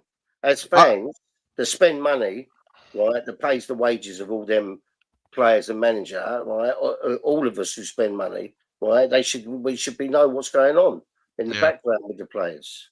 I also agree, Jim, that and both of you and Kate, I also agree that when you look at Frank and his press conferences, you don't feel like inspired by him. Yeah. Like even with Ange, I know he talked a lot of shit, but when it was coming to the crucial moments in the run up to the final, you felt you could be inspired by him, right? And like players, even like people like Pochettino, you could see that he really wanted to win the biggest things, and he kept going on about it, and he tried to instill this. I think that's what Poch was so good at, is he instilled this belief in the players that we could beat anyone if we wanted to. All right, and I think that's what was so good about him. And I think that look, I do think that Frank will probably get the sack at the end of the season, unless he has a run where he just has so many losses in the next sort of 6-7 games, and they're like, do you know what, we have to pull the trigger because we have to stop the rot, right? I think they will sack him if that happens, but if not, I do think they'll sack him at the end of the season. And I've always had this feeling that their kind of get out of jail free card is to get Poch after the World Cup. I think that's what they're going to try and do. Yeah. Well, I feel like that. Jimbo, what about you? How many points do you see us getting? I want 12 points. Yeah, I'm not asking what you want, love. I'm asking what we get. I want 12 points as well. Could you imagine if Tottenham do pull out 12 points against those 14? I think everyone would be like, oh, Frank in, give him a new contract. Yeah. They'll be like, oh, the complete opposite. Yeah. Oh, my God. I think we beat City. I think we beat United. I think we beat Newcastle. And we draw against Arsenal. So what are you saying then, Jimbo? 10 points. I'm going to say we're going to beat Arsenal 12 points. Well, you can't think Frank's a bad manager then. You've just exactly. I got to go. I can't say that we're going to lose to these shitheads. So 12 points. I'm going for 3, I'm afraid. I'm going lost against City, lost against United, lost against Arsenal, and I think we'll beat Newcastle at our place. That's the only points I can see us getting. Well, sorry, I interrupted. Go on. No, I think we'll lose to City. I think we'll lose to United. I think we'll beat Newcastle, and I think we'll lose to Arsenal. I don't just think we'll lose to Arsenal. I think we'll get absolutely spanked all over the park by Arsenal. I can't even think of that. It just gives me palpitations. Sorry. I know Jimbo. I don't know. He's on happy pills. I think I don't know what's going on with him. There's been a mixture from people saying 0 points to 3 points to 5 points to 7 points. So look, it'd be nice. Yeah, good to see you're being optimistic again, Jimbo. After the other day when you ranted consistently for like an hour. Destiny says 2 wins, a draw, and a loss. I'd take that all day long. Yeah, so 7 points out of them. Obviously, Danny, you're not right. Sorry, Kate. I'm going to have a little rant here. Do you know the frustrating thing? Right, the frustrating thing is it's in our fucking hands, right? Because we're not as bad as we've been looking. Right, we've got the core of a really good team. Right, we've got some really good players in our squad. Right, and it's down to them to go out and fight. And if they go out and fight, we'll pick up a lot of points over the next 7 games because the next 7 games are hard. Right. But they've got to want it, and they've got to go out there, and they've got to want to fight for this fucking badge. Yeah, you know, like we're passionate about it. They need to be passionate about it. I've got fucking tattoos of Tottenham all over me. I don't do that because I fucking don't give a shit. I do it because I love my club. Yeah. Right. So why are they getting paid millions to pay for Tottenham to wear this badge? So they should have the same passion. If they go out there and fight their asses off, we'll pick up a lot of points. So it's down to them. That's what's frustrating. And this is why, Jimbo, why I say that why is it that they can get themselves up for a Champions League game and play like they should play every week, but then when they come to the Premier League, they don't. But having said that, I have seen slight improvements in their attacking football and in their kind of willingness to want to win the game in the last couple of Premier League games. Even though some of the results haven't been what we wanted, I have seen an improvement. And that's quite crazy considering that now we've got Solanke back. Xavi's getting stronger. You can see he's getting stronger, right? You can see Odegaard is looking a lot better as well. Mm-hmm. He's looking like the player that he could be. And this is why I don't buy into this. Frank can't improve players. I mean, Odegaard's improved a lot since last season. He was awful last season. I know he was injured a lot most of the time, but this season, especially as a right winger, he's looking like someone who can help us in some form of capacity, right?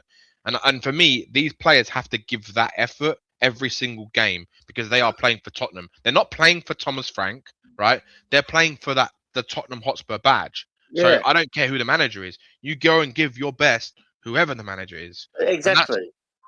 And that's my problem with some of these players, which is why I think maybe there's about 7 players I'd keep in that squad, 7 or 8 players. The rest I think can be sold. Yeah, I mean, Jim, I know you say we've got some really good players in our squad, but I don't think we've got that many. I don't think we have. We have got some good players in our squad. Yeah, we've got some good, but we've got a really good core. There's not many players. You're having a laugh. We've got the core of a good team. We've got Porro. We've got Porro. We've got Romero. We've got Van der Ven. We've got Udogie. We've got Spence. Right. What's his name? Conor Gallagher. Benton Core when he's on it. We got Kulu. We got. See, I don't agree with that. Look. Do you know what it is? Do you know what it is, Jimbo? Right. I think the problem we've got is Udogie when he's fit, which is hardly ever, is a good player. Right. I don't know if he can be the player that we need him to be because he's so injury prone. Right. Porro is technically a very good wing back. Right. But he's an awful right back. He is just a diabolical, right? He really is. And this season, he's been nothing short of disappointing, right? For me, right? Romero, he's a good player, a very good player. But again, he has these bozo moments in him, and he's been like that for the last 4 years. Jimbo, with all different managers, he's played some good games and some bozo games. And for me, a top player is what we need. Do you think Toby Alderweireld was like that? Toby Alderweireld never had bozo moments in him like Romero does. Not a chance in hell. And this is the level that we need to be if we want to be that team that's competing at the top. Right? So what you're saying? But you're saying players like Romero need to go. No, I think Romero is the barometer of where we should be signing players at that level. But the problem is that in order to improve, Jim, you have to sign that level or better.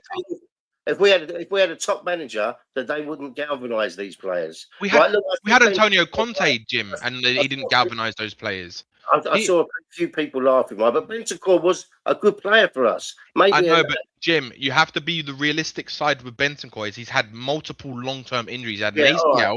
He's had, and he hasn't been the same player since that injury when he was out for a year.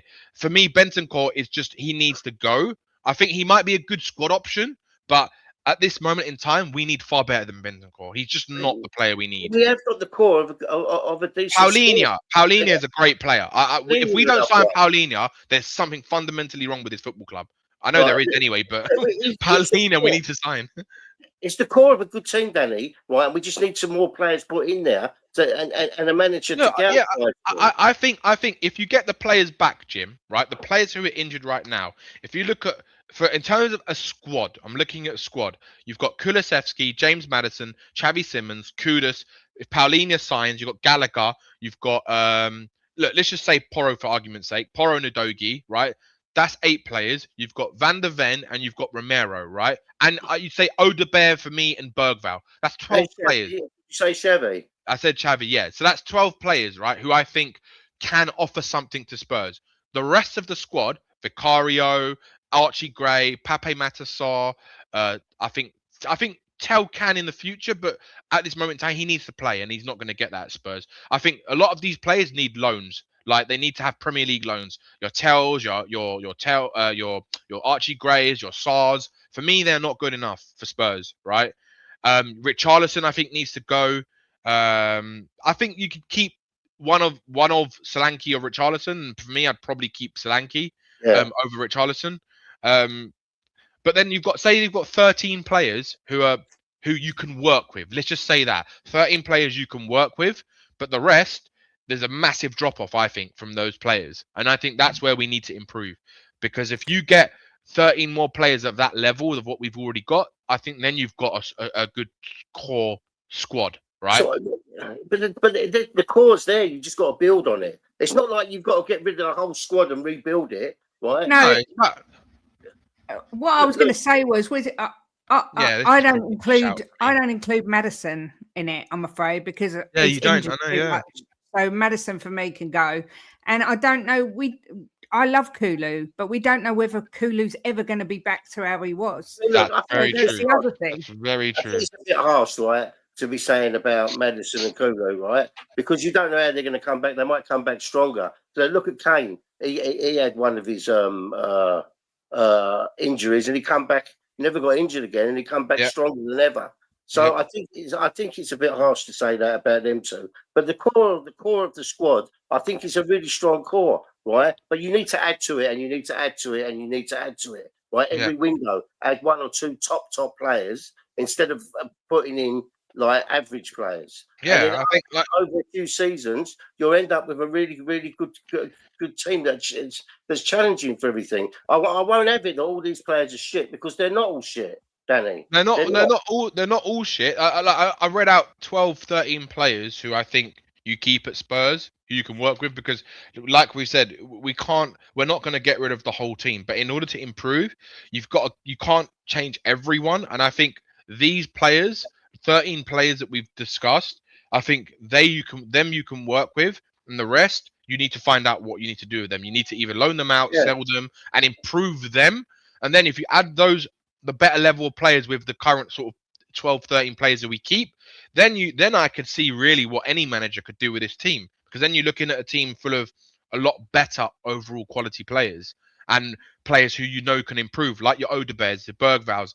These are the youngsters you want in your squad, right? Because you know they have got something. Those kids have got something, and they can definitely have some kind of impact of whatever it is that the impact that they can have, for sure. Like there's no doubt about it for me. I think even Tell, but right now he's not that player, and I feel sorry for the treatment he's had this season. To be honest, yeah, I agree with that. I feel sorry for him. But if you look at what Frank's decision has made, bringing back Solanke and dropping out Tell, it's been like a good decision so far. So this is the thing. Like this is the thing. It's very fine margins in football, and I just think we've been so unlucky with the injuries this season. I think we'd be 7th right now if we'd had our players fit, and I think everyone would be looking at this season as we're doing so much better, in my opinion. Yeah, what did people? Sorry, the vets run. I've just looked. No one really went mad that I said that Madison should go. I just think availability is the best ability, and it's just a walking injury for me. But I said to Danny when you was gone, Kate, when you think of Kane, he had a really bad injury, and then he got another really bad injury, but then he come back stronger than ever, and he's not been out injured since. So it's harsh. I think it's harsh to say that about Kula and Madders. You have to see how they come back and how they perform, because when Madders is on it, he's unplayable. When he's on it, he's such a good player. So he's one that I would definitely keep in and see how he is Jimbo, like when you look at the stats last season, Maddison had his most productive season in the Premier League in the last 5 years. Like in terms of games and minutes to goals and assist ratio, he was the most productive he's ever been. Yeah.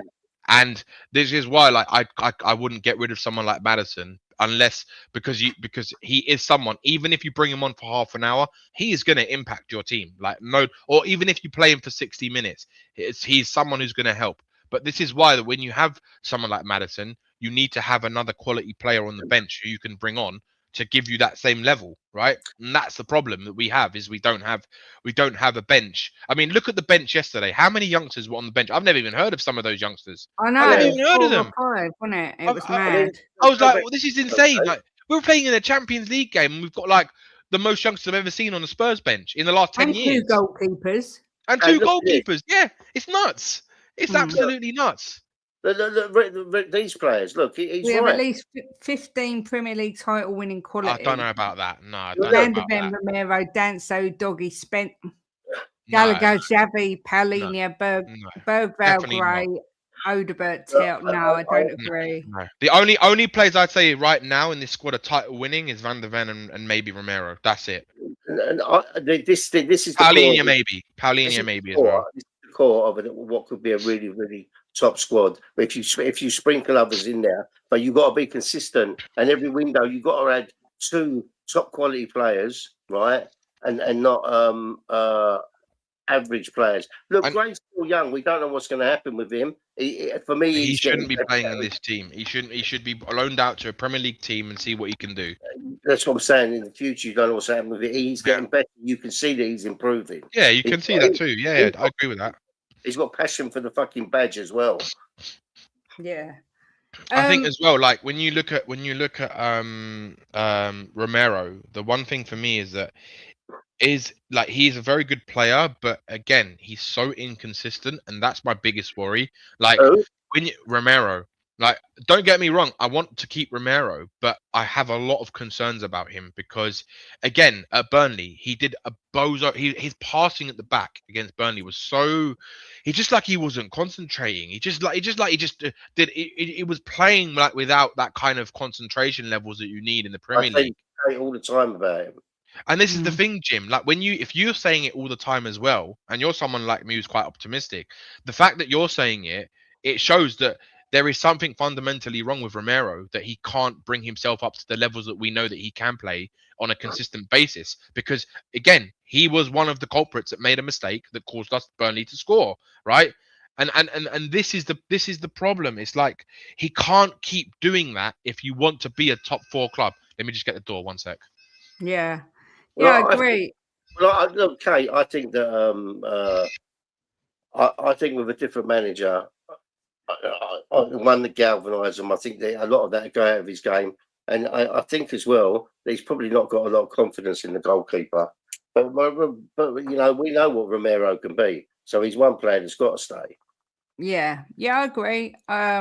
It's just getting those, but I think I've said it all season. I do think these bozo moments have become more frequent since Ange's gone and Frank's come in. And again, I think that speaks to Frank's lack of strength of conviction in his personality. I don't know if he's too nice a guy and he's not sort of saying to Romero, this is unacceptable for you to do this, this or this. But, you know, under Ange, I think he completely straightened himself out, Romero, and yet the bozo moments seem to be coming back. I kind of agree. You need a manager at Tottenham, right, that's going to go in that fucking changing room and start throwing things around and fucking shout at them, right? Because they've been mollycoddled too much at Tottenham, and you need somebody who's going to get a rocket up their arse. This is true as well. And if they don't play well, they don't play at all. And if they don't want to stay at the club, fuck off. You know, you need someone to get them to get that passion into them. you know, for the badge, you know, and tell them what it means to play for Tottenham. You know, you've got 65,000 people going to watch them week in, you know, every other week, and you've got thousands going away spending their money. It should be 100% every single game from every single player, not 50%, not 70%, 100% for 95 minutes every game. And that's why, Jim, like, I think our most consistent player is Van der Ven. I think he's our best player in the team. Like, Yeah. in terms of consistency, playing at a high level, not making as many mistakes. Like, you don't see as many bozo moments from Van der Ven as you do in Romero, right? And I think it's like the fact that we're even talking about our centre back and captain having these bozo moments is a problem, because, like, with Toby and Jan, that's the barometer of how good we can want to get to, right? You never talked about bozo moments with them. They never had bozo moments, like hardly ever. It was a rarity, Jim. Like it was a rarity that we saw that kind of bozo. Every player has bozo moments, right? But with them two, like, it was a very rare thing to see. It was kind of like out of the ordinary if you saw them have a bozo moment. Whereas Romero, it's like we know he's going to do it, and like he'll come up against a Brazilian striker, and he just goes completely nuts. Like he goes completely nuts. Like it's crazy. Yeah.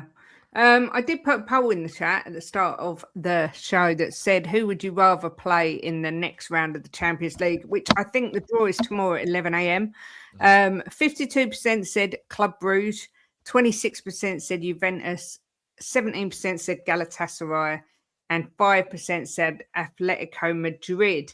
Danny, you got any preference to who you'd rather play? I think. Do you know what?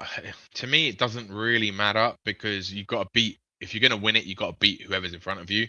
I know people probably saying Club Brugge because they are the name that's not as big as Juventus, Gala, and Atletico Madrid, but Club Brugge have played some really good football in the Champions League, and I've watched some of their games this season. They are a good team. Like, people think Bruges are not a good team. They're very mistaken. The only thing I'd say Club Brugge is maybe because the way they play might suit us better, because they are a team that is more open than that. They play more with a freedom, right? And I think so far in the Champions League, when I've seen a team who have a bit more openness and more freedom, we seem to play better against those teams. It's kind of like the Premier League. If we come up against a team that's more open, we seem to be better. If we come up against a team who's like a transitional, counter-attacking, sort of sit-back type of team, we seem to struggle a lot. So maybe Bruges. But yeah, Juve, again, I don't think this Juve team are good at all. I really don't think they're a good team. So for me, I'd probably say Juve or Bruges. I'd ideally like to not play Gala or Madrid, because I think they're better teams. But yeah, I think Juve or Bruges for me would be one of the two. Yeah, Juve would be a bad shout. Send Mawani back to Juventus and let him play against us if we get them. And then he'll score. He likes to play against his former clubs, like he did last night. Yeah, exactly. I don't give a shit, Kate, any one of them. If we, it's down to us how we play. You know, if we play well, we can beat any of them. So I don't really give a shit. Yeah, Juventus or Bruges. I think maybe even Juventus, actually, because I know Andrew was saying it, that Juventus don't really press, and that's the point. I think when we have the ball, and the team's a bit more open, then yeah. Are you going to any more games this season, Danny, or is that you done now? No, I'll be going to the North London derby, because I'm actually back that weekend, and then I don't know what other games I'm going to go to yet. At the moment, I haven't planned for any other games yet. Yeah, I get that. What's your thoughts on Vuskovic? Well, there's talks of him coming back, isn't there, next year? I'd take Vuskovic. See, Vuskovic is a funny one, because he's a very good player, but there's something inside me that says he still needs another year playing at that level. And I think from what I've heard from his agents and his I've heard that there's a rumor that he wanted to play with his brother next season. Right, he was going to who's going to be playing at Hamburg as well, and I think he's been on a ban, his brother, isn't he? And he's back there. Yeah, and this is the thing. I think if a player is saying that he still feels he's not ready, Are we not going to listen to the player who's saying that he's seen the level of Romero and Van der Ven when he was in the preseason? He said that he wanted to go and play because he's nowhere near their level. Now, when a player sits there and says that about themselves when they're 18 years old, 17, 18 years old, that's an amazing thing, amazing quality a player has to look at themselves and say, I am not big-headed because my name's Vuskovic and I'm a young Croatian wonder kid. I know that I'm nowhere near that level and I need to keep playing to improve my level before I feel that I am ready to go and play in England, right? And I think that's a brilliant thing for a young player to have. And I think we need Yeah. more young players to be able to look at themselves in the mirror and say, do you know what? I am not ready yet to play at this level, right? Because at this level, especially in the Premier League, you require a lot less mistakes to be a good centre back. And I think what I see with Vuskovic is I see him on the same type of path Saliba had when he was at was it Marseille he was playing at? I can't remember who it was. One of the French teams. And he stayed for 2 years and became one of the best centre backs in that division and then came back to Arsenal. And I think with Vuskovic, I think you need the same thing. I think you need him to have another year out, right? Playing at that level, or if anything, a bit higher level, right? Maybe a team in the Champions League like a Dortmund or someone like that. Mhm. And then you bring him back. And that's why I don't really want him back just yet. The only time I'd say bring him back is if Tottenham sell Van der Ven, which I don't think they're going to sell in the summer. And then you bring him back. But other than that, I think we've Spurs fans are really quick to want youngsters to come in and hit the ground running. But the problem is, how many times do you see youngsters come in from the academies or been brought in who actually come in and hit the ground running? It's such a rare thing to see. And I think Tottenham fans are really eager to because he's a young player and because he's playing well. They want these players to come in and do well instantly. But the reality is that not all players can do that. And the fact that the guy himself is saying that he's not ready tells me everything that I need to know about him wanting to be back or not. As a fan, of course, I want him to be playing for Spurs. But if the guy is saying that he's not ready, do not bring him back. Let him grow still. He needs to grow, have another season at that level. Then you can see what assess it and come back. That's for me, Yeah. Vuskovic. Yeah, I kind of agree. Big up to our gorgeous niece, Amelia. She's 21 in 3 weeks. Can't believe it. So, Happy birthday for them. yeah, I know. Fucking hell. 21. I'm bloody goes 48 this year. I can't believe it. It's just, I don't know where my life's gone. Do you know what? I sat and watched the Take That documentary yesterday or the day before, and it's like 30 odd years of my life have just gone like that, and I just don't know where they've gone. But anyway, that's me going off on a complete tangent there. I'm going to end the show because I need to have some dinner because I'm hungry. Maybe I will text you when I'm finished. I'll ask you a quick Danny, question, guys. Just very, very quick before we question. go. What do you think of the Mateta links? What do you think about Mateta? Underwhelming. I agree with you. I heard what you were saying Massively. about it, and I just think it's another sideward step. I don't think he's any better than Solanke or Richarlison. I don't. And I get fans want goals in the team, but if you look at him this season, do you really think that? I think I've seen exactly what I've seen of Richarlison from Mateta this season. Someone who Yeah. can't control the ball. His first touch is awful. Misses a lot of chances. Right? Could you imagine? And I was saying this to someone today. Could you imagine if Mateta comes to Spurs, right? And you know the chances he misses at Palace, he misses that many chances at Spurs. The Spurs fans are going to go absolutely apoplectic him every game, and he's going to get more and more. Well, he's going to get less confident as the game goes by because he's going to have so many chances, and if he does have chances, he's going to miss most of them. And Spurs fans will be like, "Oh, he's fucking shit. Why did we sign him?"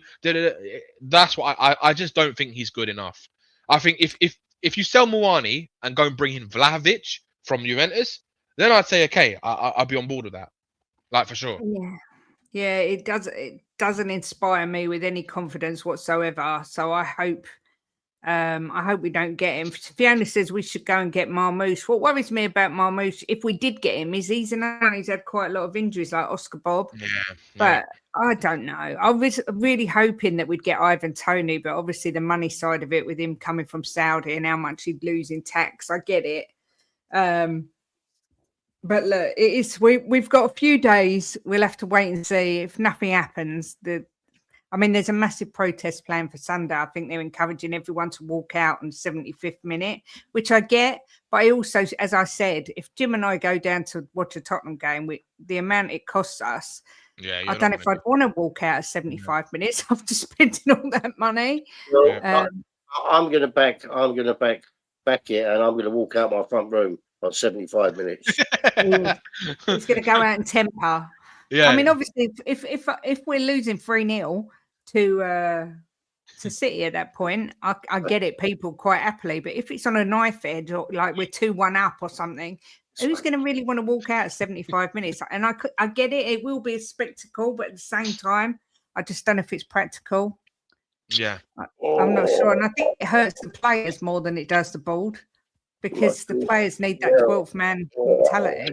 and do you know what? I do think that a walkout is good, but it has to be consistent.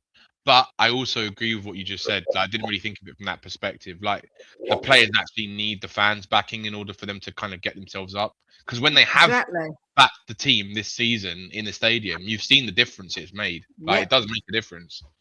Exactly. So I think you're damaging the team more than the board. You've already paid your money to go in. I just don't think it's going to make that much difference. But look, I don't like to criticise because each to their own. And I hope that the protest goes off smoothly and that they get as many people as they hope for.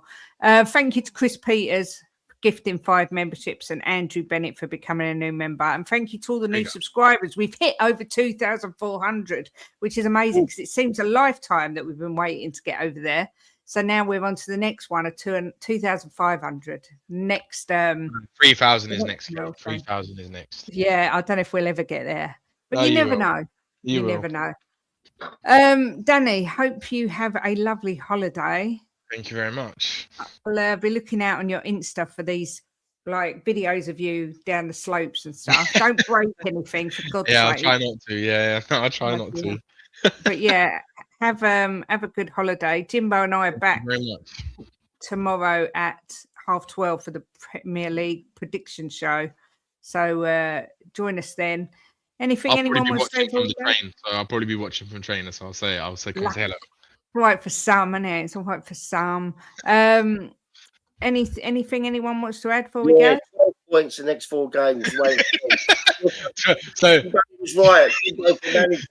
So Jim is saying 12 points and Frank in. I like it, Jim. Bloody hell. It's nothing like a bit of contradiction. But look, enjoy the rest of your day. I'm actually transferring you because Ben's not streaming, so I am redirecting you to Football Inc. to Sean and Johnny. So when you get there, say Kate and Jimbo raid or something like that. Let them know we've sent you over. Enjoy your day, everyone. Before you go, everyone who hasn't done, come on, guys, you need to smash the like. What are we doing here? Like, you need to smash the like on this stream.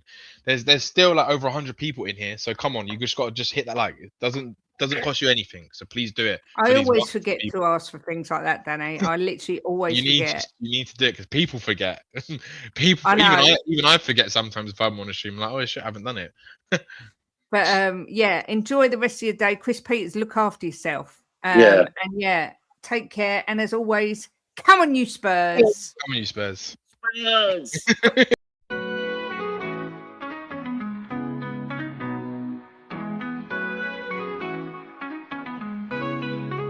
Giving opinions with no regret, smashing the top bins, like in the onion net.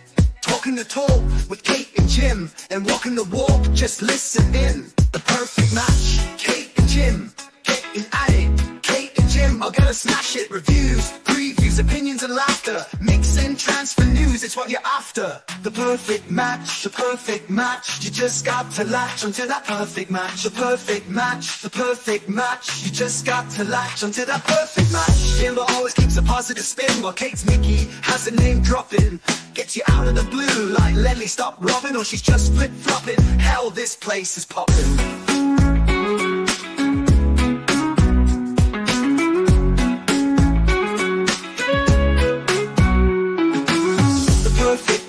The perfect match, you just got to latch onto that perfect match. The perfect match, the perfect match, you just got to latch onto that perfect match.